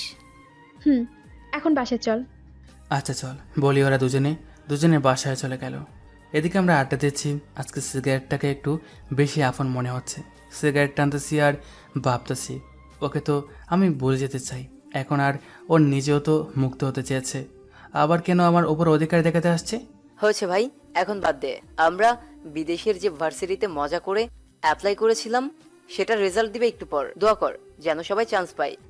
পার্থর কথায় গুড় কাটলো আমার। আর হ্যাঁ, আমরা 4 বন্ধু মিলে বিদেশে একটা ভার্সিটিতে অ্যাপ্লাই করেছিলাম, শুধু দেখতে কে কে চান্স পাই আমরা। আর আজ আমরা সেটাকেই নিজেদের ইচ্ছাতে রূপান্তরিত করেছি। আমার ফোনে মেসেজ এসেছে, আমি চান্স পেয়েছি। কি? এই দেখ মেসেজ। বলি সবাইকে মেসেজ দেখালাম। হঠাৎ সিয়ামের ফোনে মেসেজ আসলো, আর মেসেজ দেখে সিয়াম উঠে দাঁড়ালো। দোস্ত, আমিও চান্স পেয়েছি। ভালোই হয়েছে, এখন শুধু ওদের মেসেজ আসলেই হয়। হঠাৎ ওদের দুজনের ফোনেও মেসেজ আসলো। পার্থ আর আনানো চান্স পেল। ওরা সবাই খুশিতে লাফাতে লাগলো, কিন্তু আমি কেন জানি লাফাতে গিয়েও লাফাতে পারলাম না, কারণ আমাকে আমার ভালোবাসা ফেলে চলে যেতে হবে। যদি হোক, ওকে তো ভালোবাসি আমি। লাফাচ্ছি না দেখে ওরাও থেমে গেল। কি হলো ভাই, তুই খুশি না এতে? আরে বোকা, খুশি হবে না কেন? তবে ওর কষ্ট হচ্ছে শিফার জন্য। যতই হোক, মেয়েটাকে লিমন ভালোবেসেছিল। সেটা তো বুঝতে পারছি। তবে দেখ, লিমন শিফা তোকে যদি সত্যিই ভালোবাসতো তাহলে তোর সাথে এমন করতে পারতো না। এর জন্য আমি বলি, এখানে থাকলে যথারীতি ওর প্রতিটি কাজ তোকে কষ্ট দিবে। তাই তোর বিদেশে গিয়ে ওকে ভুলে থাকাটাই ভালো কাজ হবে। আরে ভাই, তোরা চিন্তা করিস না, আমি যাব বিদেশে। ও থাকুক ওর মতো, আমি এখন থেকে আমার মতো চলবো। আমি আজকে রাতেই বাসায় বলতেছি, তোরাও বলিস। সবাই বলবো। আর দ্রুত কাগজপত্র রেডি করে চলে যাব এখান থেকে। সবাই দ্রুত করবি। আচ্ছা চল এখন বাসায় যাই। চল। তারপর সবাই যে যার বাসায় চলে গেলাম। রাতে আজকে খাবার টেবিলে খাবার খেতে বসছি। দেখে সবাই খুব খুশি। যাই হোক, খাবার খাচ্ছি। বাবা মা, আমি বিদেশে পড়াশোনা করতে চাই। এটা আমার অনেক আগে থেকে ইচ্ছা ছিল, কিন্তু কিছু কারণে ইচ্ছাটা বাদ দিয়েছিলাম। কিন্তু এখন বিদেশে ভালো একটা ভার্সিটিতে চান্স পেয়েছি, এখন যেতে চাই। সবার খাওয়া বন্ধ হয়ে গেল আমার কথা শুনে। মানে কি, তোমাকে দেশের বাইরে পড়াশোনা করতে হবে না? না না লিমন, কোনো দরকার নেই বাবা বিদেশে যাওয়ার। তুই এখানেই পড়াশোনা কর, সমস্যা কি? বাবা মা, আমি কি তোমাদের ছেড়ে একেবারে চলে যাচ্ছি? মাত্র 4 বছরের ব্যাপার, তাছাড়া প্রতিদিন তো ফোনে কথা হবেই। ভাই তোর যাওয়া লাগবে না, আমরা তোকে ছাড়া থাকবো কি করে? আরে ভাই, তোমরা আমার ইচ্ছেটাকে অন্তত গুরুত্ব দাও। আমি আজ পর্যন্ত এত ভালো করে পড়ালেখা করেছি শুধু বিদেশে পড়াশোনা করব তার জন্য। মেজো ভাইয়া কিছু বলতে গিয়েও থেমে গেল, তবে তার চোখে পানি। লিমন, তুই বিদেশ না গেলেও পারতি কিন্তু। বড় ভাবি হাত দিয়ে চোখের পানি মুছে। ভাবি আপনিও প্লিজ। লিমন, যেতে চাচ্ছিস যাবি, তবে ঘোরের ভেতর ভুল কাজ করে ফেলিস না আমাদের কষ্ট দিয়ে। মেজো ভাবি কোন দিকে ইঙ্গিত দিয়েছে আমি বুঝতে পেরেছি, তবে কিছু বলার নেই। ভাবতে লাগলাম শিফাজ, তোর জন্য আমার জীবন এলোমেলো, পরিবারের সবার চোখে পানি, তোকে আমি ক্ষমা করব না। আচ্ছা লিমন, আমরা তোমার ইচ্ছে পূরণের বাধা হব না, তবে সবকিছু বুঝে শুনে করো। মা কিছু না বলে কান্না করছে। আমি উঠে গিয়ে চোখের পানি মুছে দিলাম। বাবা তুই প্রতিদিন আমাকে কল দিবি কিন্তু। আমি জানি তুই যখন বিদেশে যেতে চাইছিস কোনো না কোনো কারণ অবশ্যই আছে। আমি তোকে বাধা দেব না, তবে সব সময় নিজের খেয়াল রাখবি। আচ্ছা মা, দ্রুত সব কাগজপত্র ঠিক করে ওখানে অ্যাডমিশন নিতে হবে। আচ্ছা, সবকিছু আমি রেডি করানোর ব্যবস্থা করতেছি। ওকে, তবে আমি বিদেশে যাচ্ছি এটা মামা মামি যেন না জানে।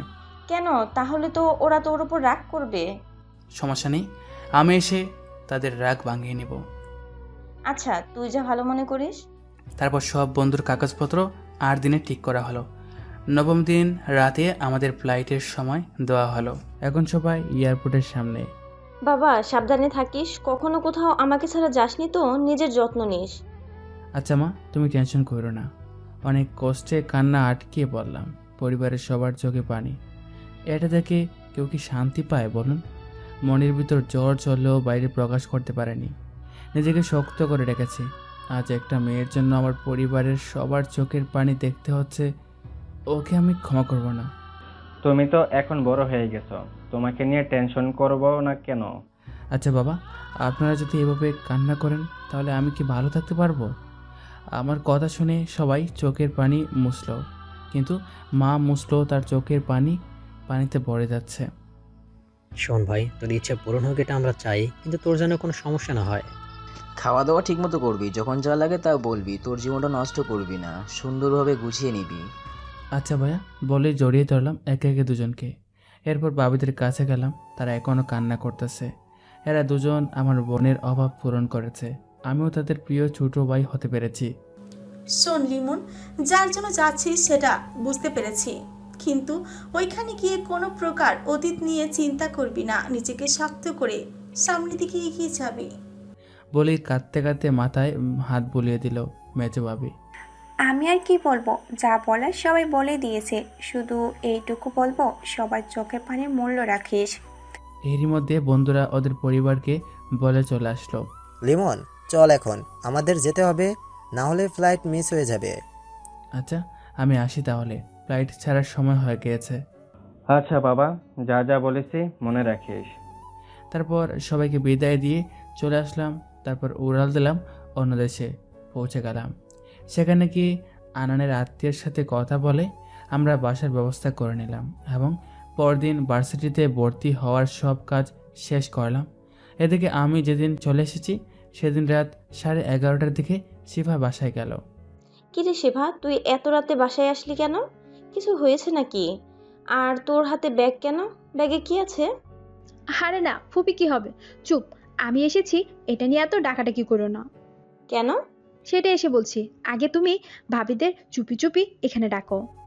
আরে কি হয়েছে, ওদের চুপি চুপি ডাকতে যাব কেন? প্লিজ প্লিজ ডাকো তাদের ফুপি। কি যে পাগলামি করিস না, এমনিতেই ভালো লাগছে না, ডাকছি ওদের। তারপর মা ফোন দিয়ে বাবিদের আসতে বলল, বাবিরও চলে আসলো। আর শিফা, তুই এত রাতে এখানে? আর তোর হাতে এই ব্যাগে কি? কালকে লিমনের জন্মদিন, রাত 12টায় ওকে উইশ করবো সবাই, তাই এই কেক এনেছি। আর কালকে বাসায় একটা পার্টির আয়োজন করবা, সব কিছু আমি গুছাবো। আরে সমস্যা নেই, আমরাও এসেছি। পিছন থেকে মায়ের মনটা খারাপ হয়ে গেল আরও। এবার ছেলের জন্মদিনও কাছে পেল না ছেলেটাকে, আর বাবিরও কষ্ট পেল। তাদের ছোট ভাইয়ের জন্মদিনের আনন্দ করতে পারল না, আর তাদের ভাইটাও কষ্টে আছে। কি হলো ফুপি, তুমি মন খারাপ করে আছো কেন? লিমনকে সারপ্রাইজ দিতে চাও না? মা নিশ্চুপ। কি হলো, চুপ কেন আপা? এবার বাবিদের মুখ আর বন্ধ রাখতে পারল না। কি বলবে মা, যার জন্মদিন পালন করতে এসেছেন সে তো আর আমাদের কাছে নেই। বলেই কেঁদে দিল। এ কি ভাবি, কাঁদছেন কেন? আর লিমন আপনাদের কাছে নেই মানে কি হয়েছে? কিছুই তো বুঝতে পারছি না।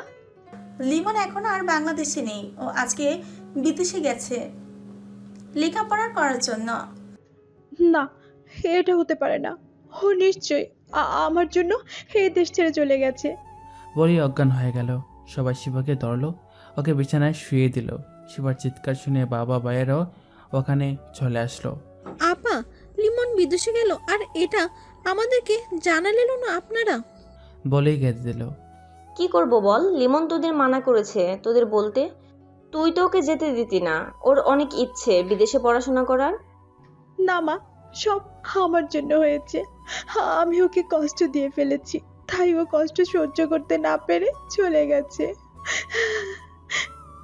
মানে কি বলছিস তুই? এসব কি করেছিস তুই? শোনো তাহলে। তারপর শিবা সব বলে দিল, আমাদের ভিতর কি হয়েছিল সব কাহিনী। বা আমি সব শুনে টাস করে শিবাকে একটা থাপ্পড় মারলো। কি করছিস তুই এসব? তুই এগুলো করলি কি করে? বাবিরা শিবাকে ওখান থেকে সরিয়ে তাদের কাছে নিল। তার মানে এজন্যই লিমন বিদেশে চলে গেছে, আর এই কয়দিনে অনেক শুকিয়ে গেছে, ঠিকমতো খাওয়া দাওয়া করতো না। এখন তো ভালোই হয়েছে তাই না? আমার ছেলেটাকে তুই এত কষ্ট কেন দিলি? বলি আবার মারতে যেতে ধরলো। মা আটকালো মামিকে। থাক, বাদ দে, এইভাবে তো আর সমস্যার সমাধান হবে না। কি আপু, আমি ওকে আর আমাদের বাসায় নিব না। ওর জন্য আজকে আমার সোনার টুকরো ছেলেটা নেই এখানে। আচ্ছা, তোর বাসায় ওর থাকতে হবে না, ও আজ থেকে আমার এখানেই থাকবে। কি থাকবি তো? শিবা কিছু না বলে শুধু কান্না করতে লাগলো। কি বলছো আপা, এত কিছু করেছে তারপরেও তুমি ওকে তোমার কাছে রাখবা? রাখবো। ও ভুল করে ফেলেছে, ওর ভুল ওকে শুধরানোর একটা সুযোগ দিলাম ওকে। যা ভালো বুঝো করো, ওকে আমি আর কখনোই আমাদের মেয়ে ভাববো না। বলি মামা মামি চলে গেল বাসা থেকে। এদিকে আমি ওখানে গিয়ে খাওয়া দাওয়া ঠিকমতো করি না। সবসময় শিপার করা অবহেলাগুলো মনে পড়ে, ওর জন্য প্রতিনিয়ত কাঁদি। তো একদিন হারামিগুলো নিয়ে এক জায়গায় বসলাম। লিমন, তুই কি একটা মেয়ের জন্য নিজেকে শেষ করে দিবি? আমি ওর দিকে তাকালাম। শোন লিমন, তুই যদি এইভাবে একটা মেয়ের জন্য নিজের জীবনটা নষ্ট করে দিস তাহলে তোর বাবা মায়ের কি হবে বল? তোর কষ্টটা আমরা বুঝি, কিন্তু মানুষ কষ্ট থেকেই শিক্ষা পায়। এর জন্য তোকে শক্ত হতে হবে। তোর উজ্জ্বল ভবিষ্যৎ চায় তোর মা বাবা। এখন যদি তুই তোর মা বাবার কথা চিন্তা না করে বসে বসে নিজেকে শেষ করে দিস তাহলে তোর মা বাবা প্রচুর কষ্ট পাবে। তুই যদি তোর মা বাবার কথা চিন্তা করে ঠিক না হস তাহলে আমাদেরকেও ভুলে যা। না ভাই, আমি শক্ত হব, নিজেকে ঠিক করে নেব। তোরা চিন্তা করিস না, আমি মা বাবাকে কষ্ট পেতে দিব না। তারপর থেকে নিজেকে শক্ত করে নিলাম। এর মধ্যে তোর সাথে বন্ধুত্ব হলো, তারপর লেখাপড়া, আর তোদের সাথে আড্ডা দিয়েই কেটে গেল 4 বছর। ফ্ল্যাশব্যাক শেষ। কি, তোর মাঝে এত কষ্ট ছিল? এখন বাদ দে, চল ঘুরে আসি সবাই। কালকে তো বাংলাদেশে চলে যেতে হবে। চল। তারপর সবাই মিলে করলাম, বাসায় জানিয়ে দিলাম সবাই দেশে যাচ্ছি। পরদিন সবাই মিলে রওনা দিলাম। রুদ্র আমাদের সাথে যাচ্ছে, ওর মা বাবাও 2 দিন পরে চলে আসবে। যাই হোক, এখন সবাই বিমানবন্দরে সবাই ঠিকঠাকভাবে বিমানে উঠলাম। পাশে রুদ্র বসেছে। আচ্ছা দোস্ত, শিফা যদি আবার তোর লাইফে ফিরে আসতে চায় তখন কি করবি? ভাই, তোর কি মনে হয় ও আমার জন্য বসে আছে? ও এখন শিফাতের সাথে রিলেশনে আছে বা বিয়ে করে ফেলছে। তাও হতে পারে, তবে সত্যি যদি সেটা হয় তাহলে তোর কষ্ট কম হবে। ভাই, আমার লাইফে যে কষ্ট পেয়েছি আর এতে কি হবে বল? তবেও আমার সাথে অনেকবার কথা বলতে চেয়েছে, আমি বলিনি। দোস্ত, এত কষ্ট পেয়েছিস তুই যা বলার মতো নয়। তবে আমি সত্যি তোর মতো বন্ধু পেয়ে গর্বিত। তুই নিজেকে গুছিয়ে নিয়েছিস, নিজেকে শক্ত রেখেছিস। এভাবে কথা বলতে বলতে অনেক জার্নি করিয়ে পৌঁছে গেলাম বাংলাদেশে। বিমান ল্যান্ড করলো, আমরা সবাই একসাথে নামলাম। দোস্ত, আমাদের সবার পরিবার আসবে। আমরা সবাই এখন যে যার পরিবারের কাছে যাব। আমরা পরে আবার সবাই একত্রিত হব। সেটাই ভালো হবে। আমাদের পরিবার অনেক কষ্ট পেয়েছে, আগে যেতে হবে তাদের কাছে। তাই কর, আমার দাদু আমাকে নিতে আসছে। তারপর সবাই যে যার পরিবারের কাছে যাওয়ার উদ্দেশ্যে বের হলাম। আমি বের হয়ে দেখি আমার মমতাময়ী মা তার দু চোখ দিয়ে আমার খুঁজে যাচ্ছে। একসময় আমার চোখে চোখ পড়লো, আমার দিকে তাকিয়ে রইল, তার চোখ জোড়ার ভিজে যাচ্ছে। আমি সেটা দেখে দ্রুত হেঁটে মায়ের কাছে গেলাম। আমার মা আমাকে জড়িয়ে ধরে কেঁদে দিল। বাবা, তুই এসে গেছিস? এই 4টা বছর আমার বুকটা সব সময় তোর জন্য হাহাকার করেছে। এই তো মা, এসে গেছি, আর যাব না কোথাও তোমাকে ছেড়ে। কেঁদো না, আর তোমার চোখের পানি ফেলতে দিব না। আমি জানি, তুই তো আমার লক্ষ্মী ছেলে। আমি আম্মুকে ছেড়ে আব্বুর কাছে গেলাম, তার চোখেও পানি। আমি যেতেই সেও আমাকে জড়িয়ে ধরল। বাবা, আমি এসে গেছি, আর কান্না করবা না। না বাবা, আমি কোথায় কান্না করছি, খুশিতে চোখে পানি এসে গেছে। আমি বাবার চোখে দুটো মুছিয়ে দিলাম। বাবা আমার কপালে একটা ভালোবাসার পরশ এঁকে দিল। তারপরে একে একে সবার সাথে দেখা করলাম। সবাই আজকে অনেক খুশি, ভাইয়া বাবিরাও কান্না করছে। আপনারা সবাই ভাবছেন শিফা এখানে আসছে কি না? না, শিফা আসেনি এখানে। আর আমারও পরিবারের ভালোবাসা পেয়ে ওর কথা আর মনে পড়েনি। আচ্ছা, এখন চলো বাসায়। আমি জানি আমার মামা মামি অনেক রাগ করে আছে, আমার আগে তাদের রাগ ভাঙাতে হবে। রে, রাগ করেছে, রাগ ভাঙাতে খবর হয়ে যাবে। শুধু তারা আর একজনও আপনার খবর করে ছাড়বে। মানে? আপনি তা বাসায় গেলেই বুঝতে পারবেন। আচ্ছা, মামা মামি কি আমাদের বাসায় নাকি তাদের বাসায়?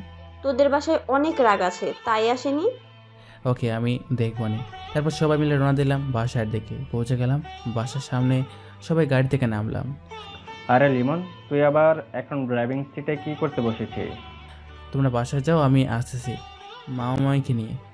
পাগল ছেলে, আচ্ছা যা, তাড়াতাড়ি আসবি। তারপর সবাই গাড়ি নিয়ে চলে গেলাম মামার বাসার সামনে। সেখানে গিয়ে দেখি মামি টিভি দেখছে আর মামা খবরের কাগজ পড়তেছে। আমি আস্তে করে গিয়ে মামির চোখ ধরলাম।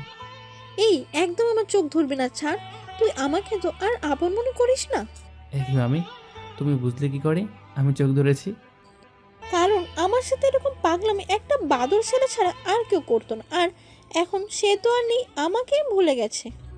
কে বলে গেছে? তুমি বল ভাবছো। বলেই আমি সোফার উপর উঠে মামির খুলে শুয়ে পড়লাম। এই, ওট, তুই আমার সাথে কথা বলবি না? আমার মাথাটা খুব ব্যথা করতেছে, অনেক জার্নি করে এসেছি। আমি দেখলাম মামির হাত অটোমেটিক আমার মাথায় চলে গেছে। এইসব ঢং আমার সাথে দেখাবি না তুই। আমি তোর কি হই? চল যা এখান থেকে। এটা মুখে বলছে, কিন্তু তার হাত দিয়ে আমার মাথা বুলিয়ে দিচ্ছে। আচ্ছা, আমার উপরে তো রাগ তোমার, তাই না? আমি আবার চলে যাব, তবে বিদেশে না, একেবারে ওভারে। এটা শুনেই মামি কেঁদে দিল। যা না, কে বলেছে আমার কাছে আসতে? বলি কাঁদতে লাগলো। আরে আরে মামি, এভাবে কেঁদো না। আমি আর কখনো তোমায় না বলে কোথাও যাব না। এরকম কাঁদলে আমার খুব কষ্ট লাগে। আচ্ছা বাবা, আমার মেয়েটা তোকে অনেক কষ্ট দিয়ে ফেলেছে, তাই না? আরে না মামি, তুমি চিন্তা করো না, তোমার ছেলের সব কষ্ট গুছে গেছে। কারণ কারো দুটো মা থাকলে আর কাউকে জীবনের প্রয়োজন হয় না। তাদের ভালোবাসায় সারা জীবন নিঃসন্দেহে সুখে থাকা যায়। আচ্ছা বাবা, এখন আমি তোর জন্য রান্না করব, তাই তুই বসে থাক, আমি খাইয়ে দিব। না না, এখন রান্না করে দিতে হবে না। আমি এয়ারপোর্ট থেকে ডাইরেক্ট তোমাদের নিতে এসেছি আমাদের বাসায় যাওয়ার জন্য। তুমি রেডি হও, আমি মামার রাগ ভাঙিয়ে নিই। দেখছো না, বারবার আর চোখে দেখাচ্ছে, আর চোখ ভিজিয়ে ফেলছে অলরেডি। আচ্ছা বাবা, তুই তোর মামার কাছে যা, আমি রেডি হচ্ছি। মামি চলে গেল রেডি হতে। আমি গেলাম মামার কাছে। আজকে খবরের কাগজে কি লেখা আছে? মামা কোনো কথা বলছে না, তার মন এখন পুরোটাই খবরের কাগজে। এই যে শুনছেন, আমি কিছু বলছি আপনাকে। মামা এবারও নিশ্চুপ। আমি এবার মামার চোখ থেকে চশমাটা খুলে নিলাম, কারণ মামার চোখে অনেক সমস্যা। ছোটোবেলায় মামা আমার কথা না শুনলেই চশমা খুলে নিতাম, তারপর যা বলতাম সব করতো। কি চাস তুই এখানে? আমার চশমা দে। বলেই চোখ ভিজিয়ে ফেললো। আমি এখানে আমার মামার কাছে এসেছি বলেই চোখ মুছিয়ে দিলাম। আমার কোনো বাগ্নে নেই, আগে ছিল একজন, তবে সে আমাকে ভালোবাসে না। আমি মামার চোখে চশমা লাগিয়ে দিলাম, তারপর তার ভাইয়ের কাছে গিয়ে বসলাম। মামা আমার ভুল হয়ে গেছে, আমি তোমাকে অনেক কষ্ট দিয়ে ফেলছি, তুমি আমাকে ক্ষমা করে দাও। আরে আরে বাবা, করছিস কি এসব? তুই উঠ উঠ। বলি উঠে জড়িয়ে ধরে খেতে দিলাম। মামা খেদো না, আমি আর তোমাদের ছেড়ে কোথাও যাব না। আরে বোকা, আমি সেজন্য খাচ্ছি না, আমি খাচ্ছি তুই আমার মেয়ের জন্য কতটা কষ্ট পেয়েছিস। আরে মামা বাদ দাও এসব, আমি এখন একা থাকতে শিখে গেছি, আর আমার কাউকে প্রয়োজন নেই। বাবা, জীবন যুদ্ধ অনেক কঠিন, সবসময় নিজেকে শক্ত রেখে এই যুদ্ধ করতে হয়। মামা এখন তাড়াতাড়ি রেডি হও, আমার সাথে যাবে।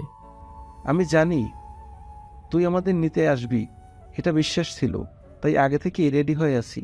ও তাহলে তো ভালোই। তারপর আরও কিছুক্ষণের মধ্যে মামা চলে আসলো, তাদের নিয়ে চলে আসলাম বাসায়। বাসায় গিয়ে দেখি সবাই বসে আছে আমার জন্য। ও লিমন, চলে এসেছিস? যা রুমে গিয়ে ফ্রেশ হয়ে আয়, একসাথে খাবার খাবো। মা এখন খেতে ইচ্ছে করছে না, ঘুমাবো। আমি বুঝতে পারছি তোর শরীর ক্লান্ত, তবে এখন না খেলে আরো ক্লান্ত হয়ে যাবে। তাছাড়া আজকে তোর জন্য স্পেশালভাবে রান্না হয়েছে, তাড়াতাড়ি খেতে আয়। আম্মু। লিমন, কোনো কথা নেই, তুই যাবি, ফ্রেশ হবি, খেতে চলে আসবি, আমি তোকে নিজ হাতে খাইয়ে দিব। তাহলে আসা যায়, কতদিন হলো ওই হাতের খাবার খাওয়া হয় নাই। এখন তো এমনি আসবি, মামি বলেছে না। আপা, তুমি এত হিংসুটে কেন? ওকে নিয়ে তুমি কোনো হিংসে করবে না, বলে দিলাম। হিংসে করব না আবার? আমার ছেলেটা মায়ের থেকে মামির জন্য বেশি পাগল। হ্যাঁ, তোমরা ঝগড়া করে আমি ফ্রেশ হয়ে আসছি। তারপর আমি ফ্রেশ হওয়ার জন্য রুমের দিকে যেতে লাগলাম। সব কিছু দেখতে দেখতে পৌঁছে গেলাম আমার রুমের সামনে। আমি দরজা খুলে রুমে প্রবেশ করলাম। আমি রুমের দিকে তাকিয়ে অবাক। রুমটা অনেক সুন্দর করে সাজানো, মনে হচ্ছে এই রুম খালি ছিল না, কেউ রুমে ছিল। রুমটা গোছাবে, আমি আসার জন্য ঠিক আছে, এত পরিবারিকভাবে গুছিয়ে রাখবে না কেউ, তাক এত চিন্তা করে লাভ নেই। আমি ফ্রেশ হয়ে নিচে আগে খেয়ে বিশ্রাম নিয়ে নেই, পরে সব কিছু বুঝে নেব। এগুলো ভাবতে ভাবতে ফ্রেশ হয়ে নিলাম, জামা প্যান্ট চেঞ্জ করে নিচে চলে আসলাম খাবার খাওয়ার জন্য। কি হলো, খাবার কোথায়? আরে এই যে আসতেছে, একটু অপেক্ষা কর। ওকে, খাবার রেডি না করে সবাই এখানে বসে আছে যে? আরে খাবার আসতেছে, তুই বস। ওই তো খাবার নিয়ে এসে পড়েছে। আমি সেদিকে তাকিয়ে অবাক। সেই পরিচিত মুখ, যার ভালোবাসা আমাকে করেছিল মুগ্ধ, তার প্রতি তেমনি তার প্রতি এখন জমা রয়েছে অজস্র ঘৃণা আর কষ্ট। যাই হোক, আমি চোখ নামিয়ে নিলাম। আরে তুই আজকে রান্না করেছিস, এই খাবার খাবো না আমরা। লিমন চল, আমি তোকে আমাদের বাসায় খাওয়াবো, এই খাবার তোর খেতে হবে না। আমি কিছু বলতে যাবো তার আগেই এই চুপ, আর একটাও কথা বললে আমার থেকে খারাপ আর কেউ হবে না। মেয়েটাকে অনেক কষ্ট দিয়েছিস, এই 4 বছরে একবারও মেয়েটার খোঁজ নিসনি, আবার এখন এসেছিস কষ্ট দিতে। মামি মায়ের কথায় মাথা নিচু করে নিল। আমি শিবার দিকে তাকিয়ে দেখি নিশ্চুপ মাথা নিচু করে কান্না করতেছে। তা দেখো চোখ ফিরে নিলাম। আপু, ওর মতো মেয়ের খোঁজ খবর না নেওয়াই ভালো। আবার কথা বলছিস? চুপচাপ খাবার খেয়ে নিবি, কোনো কথা বললেই খবর আছে। আমি মেয়েটাকে প্রতিদিনই কাঁদতে দেখেছি, ওর চোখে সবসময় অনুশোচনা দেখেছি, আর কেউ ওর ব্যাপারে কোনো কথা বলবি না। মামাও ধমক খেয়ে চুপ। শিফা মা, সবাই বসে আছেন, তাড়াতাড়ি খাবার দে। শিফা সবাইকে খাবার বেড়ে দিতে লাগলো। বাবেরা সাহায্য করতে চেয়েছে কিন্তু শিফা না করে দিয়েছে। সবাইকে খাবার দেওয়া শেষ হলো, মামি আমাকে খাবার খাইয়ে দিতে লাগলো। শিফা মা, তুইও বস, সবাই একসাথে খাবো। আমি তাকিয়ে দেখি আমার বাম পাশের চেয়ারটা শুধু খালি, আর ডান পাশে মামি বসা। শিফাও খেয়াল করলো বিষয়টা, ও আমার পাশে বসতে ভয় পাচ্ছে। না ফুপি থাক, আমি পরে খেয়ে নিব। মাথা গরম আছে, যা বলছি তাই কর। শিফা বসে পড়লো আমার পাশের চেয়ারে বয়ে বয়ে, আমাকে মামি খাইয়ে দিতে লাগলো। শিফা মাথা নিচু করে খেয়ে যাচ্ছে আর বয়ে বয়ে, আর চোখে বারবার আমাকে দেখছে। যাই হোক, খাবার শেষ করলাম তৃপ্তি করে। অনেক দিন পর মামির হাতে খাবার খেলাম। আমি সবাইকে বলে রুমে চলে আসলাম বিশ্রাম নিতে। গিয়ে ঘুমিয়ে পড়লাম প্রচুর ক্লান্ত থাকার কারণে। বিকালবেলা ঘুম ভাঙলো, অনুভব করলাম কেউ একজন আমার পা ধরে আছে। আমি উঠে দেখি শিফা পায়ের কাছে ঘুমানো, আমার পা ধরে আছে। আমি পা নাড়াতেই শিফার ঘুম ভেঙে গেল। তুই এখানে কি করছিস আমার রুমে? এই রুমটা তো আমারও হবে, এখন আসলে কি হবে? শুনবুন, আমার এই রুমটা শুধুই আমার, এটা কারোর সাথে ভাগ করবো না। এখন তুই এখানে কি করছিস তাই বল। আমি তোমার বোন মানে? তুমি কি আমাদের সম্পর্ক ভুলে গেছো? তুমি তো আমায় ভালোবাসতে। বাসতাম, তবে 4 বছর আগে তোর ইচ্ছেতেই আমাদের সম্পর্ক শেষ হয়ে গিয়েছে, আর আমিও সেটা মেনে নিয়েছি। একা থাকতে শিখে গেছি। আমি জানি তুমি আমায় এখনো ভালোবাসো। আমি তোমার সাথে অন্যায় করে ফেলেছি, না বুঝি প্লিজ আমায় ক্ষমা করে দাও। আরে বোন, এসব কি বলছিস? আমি ক্ষমা করবো মানে? আমার তোর উপর কোনো রাগই নেই। শিফা আমার দিকে তাকিয়ে আছে অবাক চাহনিতে, চোখগুলো তো আস্তে আস্তে পানিতে ভরে যাচ্ছে। আমি কি তোমার উপরে এতটাই অন্যায় করে ফেলেছি যে তুমি আমায় এইভাবে ইগনোর করবা? তুমি তো আমাকে ছাড়া থাকতে পারতে না, আমাকে জীবনসঙ্গী করার স্বপ্ন দেখিয়েছিলে, এখন তুমি আমার বোন ভাবো? আরে বোকা, তুই তো আমার বোনই। আর আগে যেটা ছিল পরে থেকে তুই নিজেই মুক্তি চেয়েছিস, আর আমি সেটাই করেছি। শিফা দৌড়ে এসে আমার পা ধরলো। আমি অনেক বড় ভুল করে ফেলেছি, আমি তোমার কষ্ট বুঝতে পারিনি, তুমি প্লিজ আমায় মাফ করে দাও। আমি পা ছাড়িয়ে ওকে উঠিয়ে একটা থাপ্পড় দিলাম। কি পেয়েছিস কি? তুই আমার সাথে যখন যা ইচ্ছা তাই করবি, আর আমি মেনে নিব? প্রথমে আমি কি তোকে বলেছিলাম আমি তোকে ভালোবাসি? জোর করে ব্ল্যাকমেল করে প্রেম করেছিস, তবে একসময় তোর পাগলামিকে ভালোবেসে ফেলি। তোর ভালোবাসার ফলে আমি আমার ইচ্ছে পাল্টে ফেলি, তোকে সম্পূর্ণ ভালোবেসেছি। কিন্তু তুই বন্ধু পেয়ে আমাকে প্যারা মনে করলি। তুই আমার খুঁজে নিতি না। আমি এই পাশে শেষ হয়ে যাচ্ছি তোর জন্য, তার কোনো খেয়াল নেই। তখন খেয়াল কখন বন্ধুর সাথে আড্ডা দিবি, আমাকে কি তোর রোবট মনে হয়? তোর ইচ্ছে মতো চলবো, যা বের হ রুম থেকে। শিবা কথাগুলো শুনছিল আর কাঁদছিল। একসময় আমার দমকে লাফিয়ে উঠে বইয়ের রুম থেকে চলে যায়। ও আমাকে এত রাখতে কখনো দেখেনি। ও বুঝতে পেরেছে এই লিমন আর আগের লিমনের মধ্যে অনেক পার্থক্য। শিবা চলে যেতেই আমার ফোন বেজে উঠল। আমি ফোনের স্ক্রিনের দিকে তাকিয়ে দেখি সিয়াম কল করেছে। হ্যাঁ বল, কি বলবি? কি ব্যাপার, এত রাগ কেন? কোনো কিছু হয়েছে নাকি? না তেমন কিছু না, বল কেন কল করলি? কিছু তো একটা হয়েছে, সেটা পরে জানবো। এখন রেডি হয়ে বের হ, অনেকদিন পর নিজের দেশ ঘুরবো। আর গুলারে কল দিয়েছিস? দিতাছি, তুই রেডি হ। বলে ফোন কেটে দিল। তারপর রেডি হয়ে বের হলাম ওদের উদ্দেশ্যে। অন্যদিকে শিফা কান্না করতে করতে গেল মায়ের কাছে। কি রে, কি হয়েছে তোর? এত কাঁদছিস কেন? তোমার ছেলে অনেকটাই বদলে গেছে। আমি ভাবছি ও এখনো আমায় ভালোবাসে, কিন্তু ওর আমার প্রতি কোনো অনুভবই নেই। মা, তুই যে আমার ছেলেটাকে অনেক বেশি কষ্ট দিয়ে ফেলেছিস। আমার ছেলেটা কষ্টে এরকম করছে। তোমার ছেলের জন্য আমি কি কম কষ্ট পেয়েছি এতদিন? ওর সাথে তুই যা করেছিস তার থেকে কমই। আর ও নিজেও এই 4 বছর কাঁদতে কাঁদতে শক্ত হয়ে গেছে। তোমার শক্ত ছেলেকে আমি নরম বানাবো, আর এবার ওকে আমার ভালোবাসা দিয়ে আগলে রাখবো, আর কখনো ছাড়বো না ওকে। তাতে আমার যতই কষ্ট সহ্য করতে হয় করব। শোন মা, ভালোবাসা অনেক কিছুই বদলে দিতে পারে। তোকে ভালোবাসা দিয়েই ওকে ঠিক করতে হবে। এখন তুমি দেখো তোমার ছেলের অবস্থা কি করি, বলে চলে গেল নিজের রুমে। এদিকে আমি চলে গেলাম বন্ধুদের কাছে। কি রে ভাই, সবাই পরিবারের সবাই কেমন আছে? আলহামদুলিল্লাহ, সবাই ভালো আছে। এদিকে আমার অবস্থা খারাপ। শিফা আবার জ্বালানো শুরু করেছে। ভাই দেখে শুনে চল, মেয়েটা তো তোকে ভালোবাসতো, আর যা করিস বুঝে শুনে কর। ভাই আজকে তারপর দিয়ে তাড়িয়ে দিছি আমি, আর আমার লাইফে কাউকে চাই না। এভাবে বলিস কেন? বংশের বাতি জ্বালাবি কি করে? সারা তোরাও না, এখন সব বাদ দে, বল এখন কি করবি? আচ্ছা ঘুরতে যেতে চেয়েছিলাম, কিন্তু রোদও নেই। আগে ওর দাদুর বাড়িতে যেতে বলেছে সবাইকে। তাহলে চল ওকে নিয়ে আসি, কাছে তো বাসের শহরে। আসে গেলে আসা দিবে না, কালকে ওকে নিয়ে আসতে হবে, ও বলে দিয়েছে। তাইলে এখন কি করব? কি আর করব, সবার বাসায় ফোন দিয়ে জানিয়ে দাও আজকে রাতে কেউ বাসায় ফিরবো না, রুদ্রর দাদু বাড়ি যাবো। আচ্ছা তাহলে সবাই তাই করি। তারপর যে যার বাসায় ফোন করে জানিয়ে দিলাম। মা যেতে মানা করছিল, কিন্তু অনেক বোঝানোর পর যাওয়ার অনুমতি দিয়েছে। পাশে শিফা যেতে দিতে মানা করছিল, তা অবশ্য আমি শুনতে পেয়েছিলাম। যাই হোক, তারপর আমরা সবাই মিলে গেলাম রুদ্রর দাদুর বাড়ি। ওখানে যাওয়ার আগে রুদ্র রাস্তায় দাঁড়িয়েছিল আমাদের এগিয়ে নেওয়ার জন্য। তারপর ওর সাথেই পৌঁছে গেলাম ওর দাদু বাড়ি। বাসায় গিয়ে সে আমাদের রেস্ট নেওয়ার জন্য রুমে যেতে বলছে। আমরাও চলে গেলাম, কিন্তু মাঝপথে ফোনটা বেজে উঠলো। তাকে থেকে একটা অচেনা নাম্বার। প্রথমবার দেখতে দেখতে কেটে গেল, আবার সাথে সাথে কল আসলো। এবার রিসিভ করলাম। হ্যালো, আসসালামু আলাইকুম।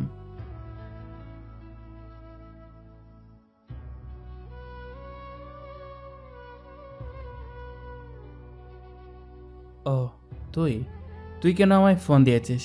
আমার কোনো বিষয়ে কোনো কথা বলবি না?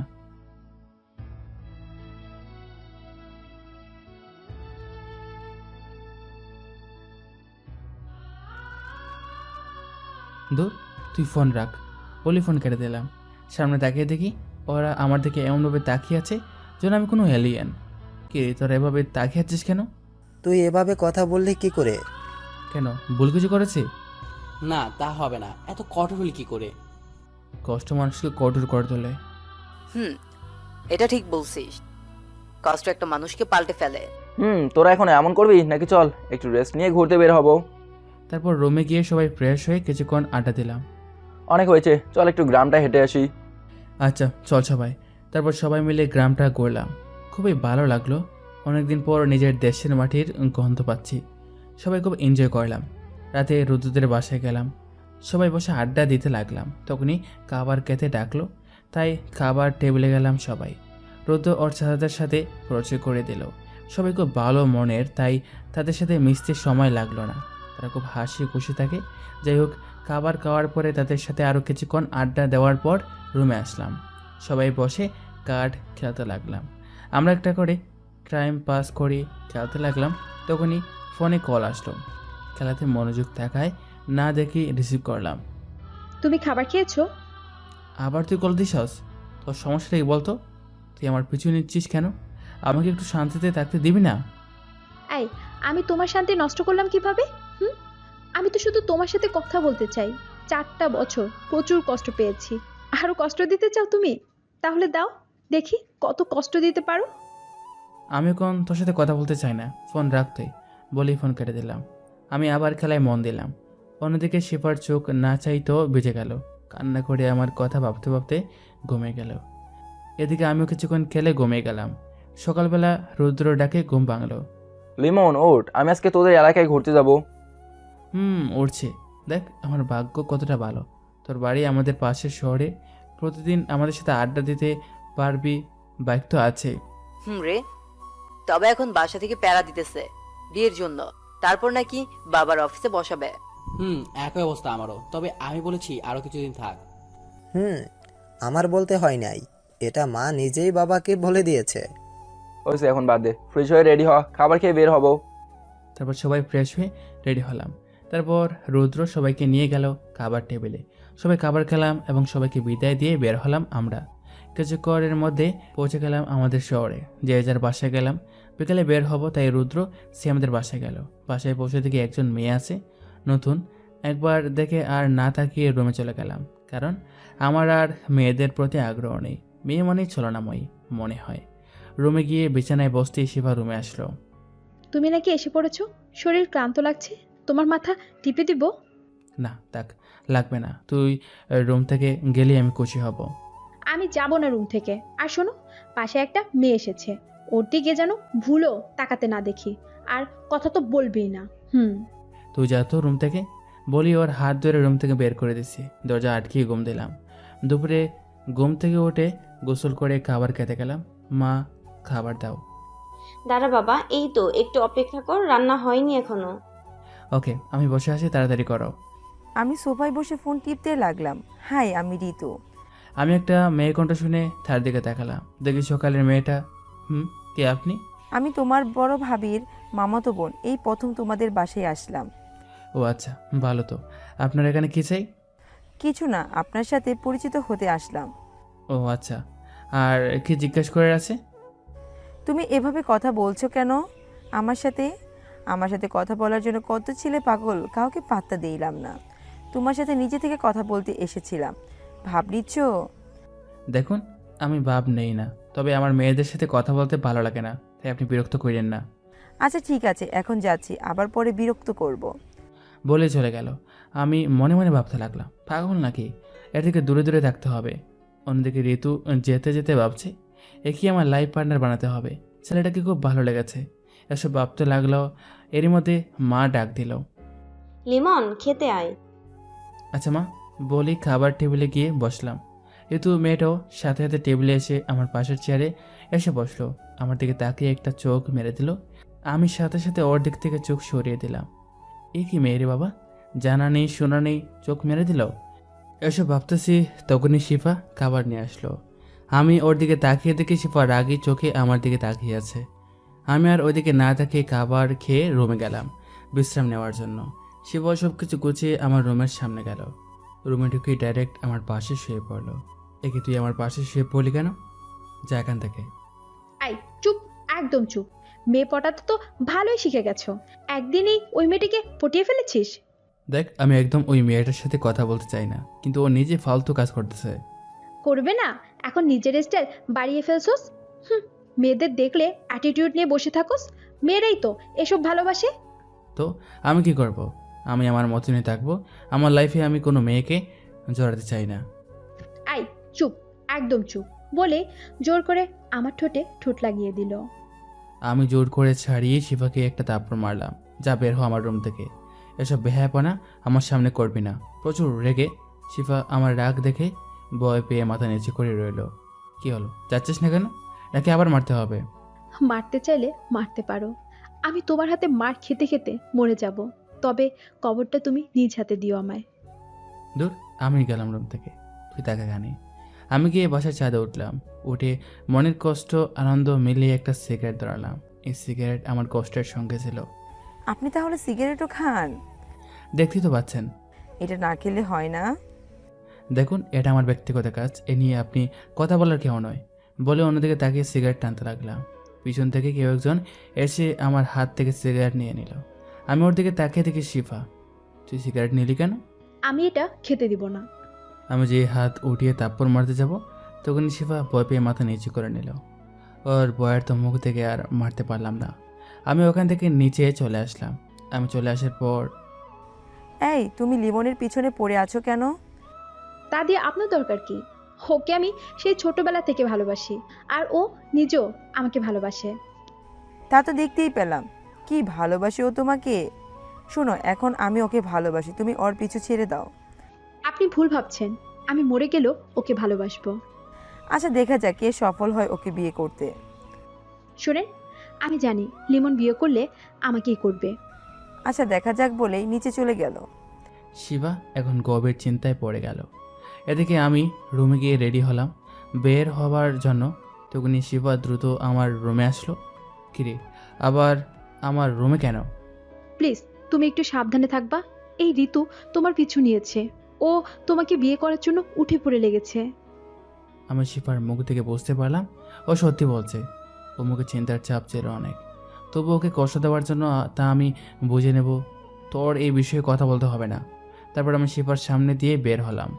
বাসার বাইরে বের হয়ে আড্ডার জায়গায় গিয়ে এক কাপ চা ও একটা সিগারেট খেতে লাগলাম। ওদের ফোন দিয়েছিলাম, ওরাও একটু পর চলে আসলো। কিরে, কি হয়েছে? আগে এসে বসে থাকলে এখানে। ভাই আর বলিস না, এমনিতে শিফা পেরা দিচ্ছে, তারপর আবার বাবের একটা বোন এসেছে। কি বলিস ভাই? এরকম হলে তো চলবে না, সাবধানে থাকিস। মেয়েদের বিশ্বাস নেই, ওরা যে কোনো সময় যা ইচ্ছে কিছু করে ফেলতে পারে। চল এখন ঘুরতে যাই। তারপর সবাই মিলে ঘুরলাম অনেকক্ষণ ধরে। রাতে যে যার বাসায় ফিরলাম।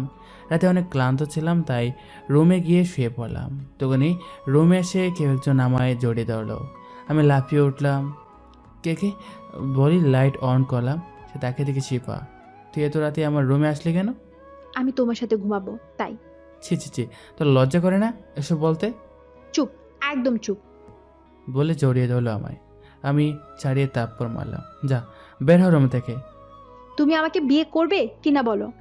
না, তুই বের হ রুম থেকে। শিফা নিজেই নিজের চুল এলোমেলো করতে লাগলো। ওনাটা দূরে ফেলে দিল। এরপর জুড়ে জুড়ে চিল্লাতে লাগলো। আমি ওকে আর কিছুই বলতে পারলাম না। তার আগে দরজার ঠক ঠক আওয়াজ এলো। শিফা দৌড়ে গিয়ে দরজা খুলে দিল এবং আম্মুকে দেখে জড়িয়ে দিল। কি হয়েছে এখানে? শিফা, তুই চিৎকার দিয়েছিস কেন? তখনই পরিবারের বাকিরা সবাই চলে আসলো। তোমার ছেলে আমার সাথে। আর কিছু না বলেই জড়িয়ে ধরে কেঁদে দিল। কি লিমন, এসব কি সত্যি? তুই এটা করেছিস? না মা, বিশ্বাস করো, আমি ওসব কিছু করিনি। তাহলে কি একটা মেয়ে ওর ইজ্জত নিয়ে মিথ্যে কথা বলতে পারে? মা, পারে কি না জানি না, আজকেও আমায় ফাঁসাচ্ছে। মা, আমার কাছে গিয়ে আমার গালে একটা থাপ্পড় মারলো। তুই এরকম একটা কাজ করবি কখনো ভাবতে পারিনি। বিদেশে গিয়ে পড়ালেখা বাদ দিয়ে এসব করছিস নাকি? শোন, কালকে আমি তোর আর শেফার বিয়ে দেব। আমি তোকে বিয়ে করবই না। তুই আবার আমার মুখের উপর কথা বলছিস? বাহ বাহ, এই সবাই চলো এখান থেকে। ওর সাথে আর কোনো কথা বলবে না। দাঁড়াও, সবাই একটা মেয়ের ইজ্জত নষ্ট করতে চেয়েও মেয়েদের ইজ্জতের কোনো দাম নেই নাকি? আপনিও আমায় এরকম ভাবছেন? বাবা, নিজের চোখে না দেখলে বিশ্বাস করতাম না। যাই হোক, তুমি যদি ওকে 1 সপ্তাহের মধ্যে বিয়ে না করো তাহলে আমার মরা মুখ দেখবে। বাবা, যতক্ষণ পর্যন্ত বিয়ে না করবে ততক্ষণ পর্যন্ত আমাকে বাবা ডাকবি না তুই। নিশ্চয়। সবাই এখান থেকে যে যার রুমে যাও। তোমরা একজন ধর্ষকের সাথে কিরকম ব্যবহার করবে তা তো তোমরা ভালো করে জানো। বলি শিবাকে নিয়ে চলে গেল। সবাই চলে গেল, কেউ একবার আমার দিকে তাকালো না। এই মেয়েটার জন্য আমি কোথাও শান্তি পাবো না, আর আমার পরিবারও তা বিশ্বাস করে নিলাম। এখন আমি কি করব? বিছানায় বসে এসব ভাবতে ভাবতে ঘুমিয়ে গেলাম। পরদিন সকালবেলা ঘুম ভাঙলো, দেখি 9টা বেজে গেছে। আজকে কেউ আমায় ডাকেনি। খুব ক্ষুধা লাগছে, তাই ফ্রেশ হয়ে নিচে গেলাম। নিচে গিয়ে তো আমি অবাক, কারণ সবাই একসাথে খাবার খাচ্ছে, কেউ আমায় ডাকেনি। আমি গিয়ে একটা চেয়ার টেনে বসলাম। আজকে আমাকে ছাড়া সবাই খাবার খাচ্ছ? আমাকে কেউ ডাকলেও না বলছি, আর পরিবারের সবার দিকে তাকিয়ে দেখি দাঁড়ানো। আমরা একজন ধর্ষকের সাথে বসে এক টেবিলে খাবার খেতে পারি না? মায়ের কথাটা দিলে গিয়ে তীরের মতো লাগলো, চোখ দুটো বেঁচে গেল। আমি টেবিলের থেকে উঠলাম। সবাই বসো, আমার খাওয়ার দরকার নেই। ওখান থেকে উঠে একবার শিফার দিকে তাকালাম, দেখি ও কান্না করতেছে নীরবে। আমি ওর কান্নার দিকে হালকা হেসে বাসা থেকে বের হলাম। বাইরে গিয়ে একটা দোকান থেকে 1 প্যাকেট সিগারেট নিলাম। সিগারেট ধরিয়ে হাঁটতে হাঁটতে আড্ডার জায়গায় চলে গেলাম, কারণ সবার এই সময় আসার কথা ছিল, কিন্তু এখনও কেউ আসেনি। এক একটা সিগারেট টানতে লাগলাম, একটার পর একটা। কিছুক্ষণের মধ্যে ওরা চলে আসলো। কিরে, তোর মুখ এমন দেখাচ্ছে কেন? সিগারেটে একটা লম্বা টান দিয়ে নাক দিয়ে দোয়া চাড়লাম। ভাই, আমার লাইফে শান্তি নাই, একটার পর একটা বিপদ আমার জন্য রেডি দেখে। মানে কি হয়েছে? সব কিছু খুলে বলতো আমাদের। চোখ দিয়ে পানি বের হলো, রাতের কথা মনে করে। এই দাঁড়া দাঁড়া লিমন, তোর চোখে পানি? সত্যি করে বল কি হয়েছে। কালকে রাত থেকে শুরু করে সকালে সব কিছু খুলে বললাম ওদের। কি বলছিস সব লিমন? ওই মেয়েটার জন্য তোর পরিবারও এমন করতেছে? ভাই, তুই দেখ ভালো করে সামনে কি হয়। তাই ভাবতেছি জীবনটা বেদনায় পরিপূর্ণ। অনেকদিন ধরে শান্তির মিল নেই জীবনে। আচ্ছা, আগে তো কিছু খেয়ে আসবে। না, পেটে কিছু ঢুকবে না, খাওয়ার কোনো ইচ্ছা নেই। তারপরে ওরা জোর করে রেস্তোরাঁয় নিয়ে গেল। সেখানে গিয়ে হালকা খাওয়া দাওয়া করলাম। ইচ্ছে ছিল না, তবুও খেতে হলো ওদের জোরের জন্য। যাই, ওদের সাথে আড্ডা দিয়ে বাসার দিকে গেলাম। ওরা অবশ্যই দুপুরের খাবার বাইরে থেকে খেয়ে যেতে বলছিল, কিন্তু আমি খাইনি। বিশ্বাস ছিল দুপুরে খেতে পারবো সবার সাথে। বাসায় পৌঁছালাম। বড় ভাবি আর মেজো ভাবি আমার দিকে একবার তাকিয়ে মুখ ফিরে নিল। তাদের সাথে কথা বলতে যাব তার আগেই, লিমন, তুই আমাদের সাথে কথা বলতে আসছিস না? তোকে ছোট ভাইয়ের মতো মনে করতাম, আর তুই কিনা এইরকম। সি সি। ভাবি, বাদ দাও তো, কার সাথে কথা বলতেছো তুমি? কথাটা গিয়ে কলেজায় আঘাত করলো, আর সামনে আগানোর ইচ্ছা ছিল না। তাই রুমে চলে গেলাম নিজের রুমে। সামনে দেখি ঋতু দাঁড়ানো। আমি দেখো না দেখার মতো রুমে যেতে লাগলাম। হাই রে, ছেলে দেখে কতটা নিষ্পাপ মনে হয়, আসলে মুখটা তো কালকে সবাই দেখে নিল। আমি তার দিকে তাকিয়ে হাসি দিয়ে রুমে চলে গেলাম, কারণ এখন এমনিতেই সবাই কোচা দেবে। ওই মেয়েটা আমাকে তার যোগ্য করে ফেলছে। যাই হোক, রুমে গিয়ে কিছুক্ষণ বসে ফ্রেশ হয়ে দুপুরে খাবার খেতে নিচে গেলাম। গিয়ে দেখি সবাই খাবার খাওয়া শুরু করেছে। আমি আবারও গিয়ে বসলাম টেবিলে। সবাই উঠে দাঁড়ালো। তাদের দাঁড়ানো দেখে আমি সেখান থেকে চলে আসলাম। তারা খাবার খেতে বসলো। আমি রুমে যাওয়ার পর শিফা রুমে আসলো খাবার নিয়ে। কেন এসেছি সেখানে? তুমি খাবারটা খেয়ে নাও। আমার পেট তো খাবার টেবিলে বসেই পড়ে গেছে। দেখো, তুমি প্লিজ খাবারটা খেয়ে নাও। এমনিতে সকালেও খাবার খাওনি। তাতে তোর সমস্যা কি?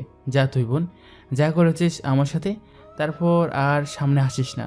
শিবা কান্না করতে করতে রুম থেকে চলে গেল। চোখ দিয়ে এমনিতেই অনবরত পানি পড়তেছে। কিছুক্ষণ পর চোখের পানি মুছে চালাতে গেলাম, কারণ সেখানে সিগারেট ছিল। সিগারেটের প্যাকেট হাতে নিয়ে একটা সিগারেট জ্বালালাম। 4টা সিগারেট খেলাম। দুপুরের রৌদ্রে ছাদে ভালো লাগছিল না, তাই প্যাকেট নিয়ে রুমে গেলাম। রুমে গিয়ে সিগারেট টানতে টানতে চোখ লাল হয়ে গেল। শরীরও ক্লান্ত হয়ে গেছে। বিছানাকে এলিয়ে দিতেই ঘুমের রাজ্যে পাড়ি দিলাম। সন্ধ্যার দিকে ঘুম ভাঙলো ফোনে কল আসার শব্দে। ফোনের দিকে না তাকিয়ে ফোন রিসিভ করলাম। হ্যালো লিমন, কোথায় তুই? আমি তো বাসায়। কেন? ও ওয়েট, তোর কণ্ঠ এমন শোনাচ্ছে কেন? আরে বোকা, আমি ঘুমাচ্ছিলাম, তাই কণ্ঠ এমন। লিমন, তোকে অনেকদিন ধরেই চিনি আমি, সো তুই আমাকে এটা বুঝাস না। তুই এখনই বাসা থেকে বের হবি, আমরা আসতেছি তোর বাসার সামনে। আমি শিওর তুই কোনো সমস্যায় আছিস। আরে ভাই, তোর কোনো কথা শুনতে চাই না আমি। তুই 10 মিনিটের ভেতর বের হবি। আমি ওদের ফোন দিয়ে বের হতে বলতেছি। বলি ফোন কেটে দিল। এখন আমাকে বের হতেই হবে, নাহলে ওরা কেউ আমার সাথে কথা বলবে না, অভিমান করে থাকবে। আমাদের মধ্যে সম্পর্কটা এমন যে আমাদের মধ্যে কারো কিছু হলে সোজা বুঝে যাব। যাই হোক, রেডি হয়ে নিচে নামলাম। শিফা সামনে আসলো। কোথায় যাচ্ছ তুমি? আজকে সারাদিনও তুমি কিচ্ছু খাওনি, খেয়ে নাও। তোকে আমার সামনে আসতে বারণ করেছি, যা আমার সামনে থেকে। আমি যাব না। তোমার চোখ লাল কেন এত? কান্না করেছো নাকি? অতিরিক্ত সিগারেট খেয়েছো? এটা আমার একান্ত ব্যক্তিগত ব্যাপার, এটা তোকে বলবো কেন? আমাকে বলবে না তো কাকে বলবে? আমার যাকে ইচ্ছা তাকে বলবো। সাইড দিয়ে সামনে থেকে বলি, ওকে হাত দিয়ে সরিয়ে বাইরে চলে এলাম। বাইরে বের হতে দেখি সব কটা দাঁড়িয়ে আছে। আমি ওদের কাছে যেতেই ওরা সবাই আমার দিকে তাকিয়ে থাকলো, কেউ কোনো কথা বলছে না। সবাই কি বাইকে বসলো। এবার পার্থ কথা বলল। আয় তাড়াতাড়ি বাইকে বস। আমি বাইকে উঠে পড়লাম, কারণ আমি জানি এখন প্রশ্ন করলে ওরা উত্তর না দিয়ে আমার উপর হামলা শুরু করবে। বাইক গিয়ে থামলো একটা রেস্টুরেন্টের সামনে। এখানে আসলে কেন? কোনো কথা না বলে বাইক থেকে নেমে ভিতরে চল। কিন্তু আবার কিসের কিন্তু? ভিতরে যেতে বলেছে, ভিতরে যা। আমি চুপচাপ হারে ধরলাম, তর্ক করলাম না। এরা যে পরিমাণ কেঁপে আছে, কখন না আবার উত্তম মাধ্যম দেয়। ওরা ভিতরে প্রবেশ করে আমার জন্য খাবার অর্ডার করলো। আমার একার জন্য খাবার অর্ডার করলে কেন? তোরা খাবি না? কথা না বলে চুপচাপ খা। তুই দুপুরে কিছু খাইস নাই তাই না? নিশ্চয়। কি হলো, চুপ কেন? নিশ্চয়ই দুপুরেও খাবার খেতে যাওয়ার জন্য অপমান করেছে। ভাই তোকে বললাম না দুপুরে খাবার খেয়ে যেতে, শুনলি না আমার কথা? নিশ্চয়। আরে ভাই থাম তোরা, ওকে খেতে দে আগে। লেমন, আগে খাবারটা খেয়ে নে। পেটে ক্ষুধা ছিল, খাবারটা খেয়ে নিলাম। তারপর রেস্টুরেন্ট থেকে বের হলাম। বিল ওরাই একজন দিল, আমি দিতে চেয়েছিলাম, দিতে দেয়নি। লিমন, এখন কয়দিন এমন অত্যাচার সহ্য করবি? ভাই আমি দেখি কদিন, তবে 1 সপ্তাহের মধ্যে শিবাকে বিয়ে করতে হবে আমায়। বাবার যেহেতু কসম দিয়েছে, তার কিছু হোক আমি চাই না। তাও ঠিক। তোর মাথায় কোনো চিন্তা ভাবনা আছে এখন? না, এখনো ভাবিনি। আগে দেখি কয়েকদিন, তারপর যা মনে হবে তাই করব। রুদ্র একটা বিরিয়ানির প্যাকেট হাতে এনে দিল। শোন, রাতেও কিছু হতে পারে, তোর ক্ষুধা লাগলে খেয়ে নিবি। আর তোর চোখ লাল কেন ভাই? নিশ্চয়ই কেঁদেছিস আর সিগারেট খেয়েছিস বেশি। ভাই তুই এরকম করছিস কেন? তুই যে পরিমাণ শক্ত হয়েছিলি, তোকে দেখে আমরা অনুপ্রেরণা পেয়েছিলাম। এটা তোর দ্বারা মানায় না, তোকে আবারও শক্ত হতে হবে। ভাই এটা তো শুধু বলছিস পরিবারের অবহেলা কেমন লাগে, তা আমি বুঝি যে বাবিরা আমাকে ছোটো ভাইয়ের মতো স্নেহ করতো। তারা আমার সাথে কথা বলে না, আর ভাইয়েরা তো আমার সামনেই পড়ে নাম বলে। আর যে মা বাবা আমাকে ছাড়া খাবার খাইতো না, তারা আমাকে খাবার টেবিলে দেখলে উঠে চলে যায়। ভাই মন খারাপ করিস না, তুই জীবনে অনেক গুরুত্বপূর্ণ সমস্যার সমাধান, এইটা তুই পারবি। ভাই আমার শরীরটা ক্লান্ত লাগছে, আমার বাসায় যেতে হবে। তাহলে আমরা আর বাইরে থেকে কি করব? চল লেমনকে ওর বাসার সামনে নামিয়ে দিয়া আমরাও বাসায় চলে যাই। ভালো হবে, সেটাই চল। তারপর বাইকে করে ওরা আমাকে আমার বাসায় সামনে গিয়ে নামিয়ে দিয়ে চলে গেল। আমি বাসার ভিতরে গেলাম, কাউকে না দেখে সোজা রুমে চলে গেলাম। বিরিয়ানির প্যাকেটটা ভালো করে রেখে বিছানায় হেলান দিয়ে ফোন টিপতে রাখলাম। রাতেও ঠিক আগের মতো ব্যবহার করলো সবাই। সিগারেট খেলাম রাত 12টা পর্যন্ত সেদিন। তারপর বিরিয়ানি খেয়ে ঘুমিয়ে পড়লাম। ঘুমাতে পারছি না, শুধু অনবরত কষ্ট হচ্ছে। আমি বিদেশে থেকে এতদিন কষ্ট পেলাম, এখানে এসেও কষ্ট পেলাম। লাইফটা হেল করে দিল। এভাবে কেটে গেল 6 দিন। এখনও কেউ আমার সাথে কথা বলে না, শুধু শিবা ছাড়া। প্রতিনিয়ত খাবার খাওয়ার সময় অপমানিত হতে হয়েছে। এই অপমান আর অবহেলা আমাকে খুবলে খুবলে কষ্ট দিয়েছে। শিবা প্রতিদিন আমার জন্য খাবার নিয়ে এসেছে, কিন্তু প্রতিবারই ওকে খাবার নিয়ে খেতে বের হতে হয়েছে। আমার জীবনটা শেষ করে দিল মেয়েটা। ও আসার পর থেকে আমার জীবনটা প্যারার উপর রেগেছে। ওটা নাকি ভালোবাসা, তারপর করলো অবহেলা, এবং শেষে একটা মিথ্যে অপবাদ দিল, যার জন্য আমাকে পরিবারের অবহেলা সহ্য করতে হচ্ছে। যাই হোক, গল্পে ফেরা যাক। সকালবেলা ঘুম থেকে উঠে ফ্রেশ হয়ে বের হলাম রুম থেকে। সামনে শিফা এসে দাঁড়ালো। কোথায় যাচ্ছ তুমি? আজকে আমার সাথে তুই যাবি। কি সত্যি? আজকে তুমি আমায় নিয়ে বের হবে? তাড়াতাড়ি গিয়ে রেডি হয়ে বের হবি। আচ্ছা তুমি একটু অপেক্ষা করো, আমি আসতেছি। ওকে, তুই একটু তাড়াতাড়ি করবি। আচ্ছা বলি চলে গেল। শিফা চলে যেতেই আমি আমার বন্ধুদের ফোন দিলাম। সব কিছু ঠিক আছে তো? সব গুছিয়ে রেখেছি। আচ্ছা ঠিক আছে, আমি আসতেছি শিফাকে নিয়ে। আচ্ছা আয়, একটু তাড়াতাড়ি কাজীকে বাসা থেকে উঠিয়ে নিয়ে এসে সে আজকে কাজী অফিসে আসতে চাইছিল না। ও আচ্ছা, আসতেছি। সিয়াম ফোন কেটে দিল। 15 মিনিট পর শিবা চলে আসলো। আমি ওর দিকে না তাকিয়ে বললাম, চল তাড়াতাড়ি আমাদের বের হতে হবে। আগে আমার দিকে তাকাও, দেখো তো আমায় কেমন লাগছে। হুম। দেখ শিবা, আমাদের সময় নেই, তাড়াতাড়ি যেতে হবে বলে হাঁটা শুরু করলাম। শিবা হালকা কষ্ট পেলেও আমার পিছু পিছু চলে আসলো, কারণ ও এতটুকুতেই খুশি যে ও আমার সাথে বের হতে পেরেছে। বাইরে বের হয়ে একটা রিক্সা নিয়ে ওকে উঠতে বললাম। ও উঠে বসলো। আমি দাঁড়িয়ে আশেপাশে রিক্সা খুঁজতেছি। কি হলো, তুমি উঠতেছো না কেন? দাঁড়া, রিক্সা আরেকটা আসুক, তুই বস এটাই। রিক্সা আর ডাকবা কেন? তুমি এই রিক্সাতে উঠবা? বলে আমাকে হাত ধরে টান দিয়ে রিক্সায় উঠালো। আরে আরে, চুপ, এভাবে বসো।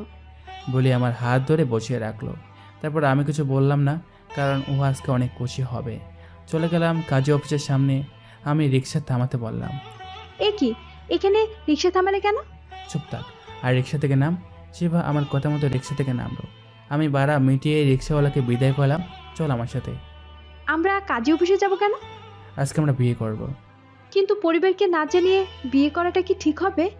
তুই ভিতরে চল, বেশি কথা বলিস না। আর আমাকে বিয়ে করতে না চাইলে চলে যেতে পারিস। না না, আমি তোমায় হারাতে পারবো না। চলো, আজকে আমি তোমায় বিয়ে করব। তারপর কাজী অফিসে গিয়ে আমাদের বিয়ে সম্পন্ন করা হলো। সাক্ষী ছিল আমার বন্ধুরা। শোন, এখন সোজা একটা রিক্সা নিয়ে বাসায় যাবি। আচ্ছা, কিন্তু তুমি কখন আসবে? আমি চলে আসবো ঠিক সময়, তুই বাসে চলে যা। সেবা চলে যাওয়ার পর আমার বন্ধুরা কাছে আসলো। তোর পরবর্তী প্ল্যান কি? তার সময় হলে বুঝতে পারবি। বন্ধু, আমি গেলাম, আমার কিছু কাজ আছে। আচ্ছা যা, তবে ঠিকঠাকভাবে যা। চিন্তা করছিস সেটা করিস। বলে চলে আসলাম। এদিকে শিফা বাড়িতে ফিরে আমার মায়ের রুমে গেল। ফুপি, ফুপি, কি হয়েছে? চিৎকার করছিস কেন? তোমার ছেলে আমাকে বিয়ে করেছে। কি বলছিস, সত্যি? ফুপি। দেখেছিস আমার বুদ্ধিতেই কাজ হলো। মা এটা গিয়ে বাসার সবাইকে জানিয়ে দিল। সবাই প্রচুর খুশি হলো। আচ্ছা, লিমন কোথায়? সে আসতেছে একটু পর। ও আসলে ওর থেকে ক্ষমা চেয়ে নিতে হবে আমাদের। সবাই আমার জন্য অপেক্ষা করতে লাগলো। দুপুরের খাবার কেউ খায়নি। এতদিন আমাকে কষ্ট দিয়েছে, আজ ক্ষমা চেয়ে একসাথে খাবে বলে। কিন্তু সন্ধ্যা হয়ে গেল, আমি যাইনি। কি মনে করেছেন আপনারা আমি শিবাকে ক্ষমা করে দিয়েছি?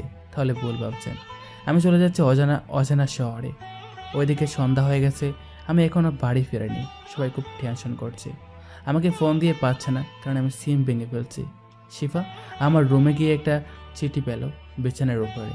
শিফা চিঠি পেয়ে সবাইকে রুমে ডাকলো। এই চিঠিটা এখানে ছিল। কি লেখা আছে দেখি তো।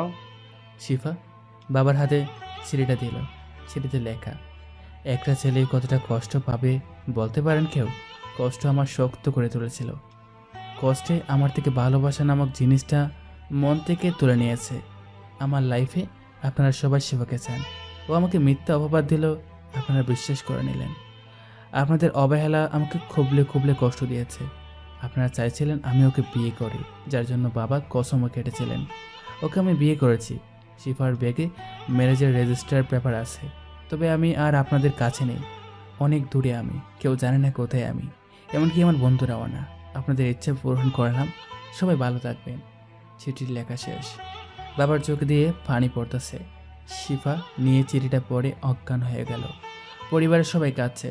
তাদের ভুলের জন্য কিছু গল্প শেষ করা যায় না, কিন্তু তবুও শেষ করে দিতে হয়।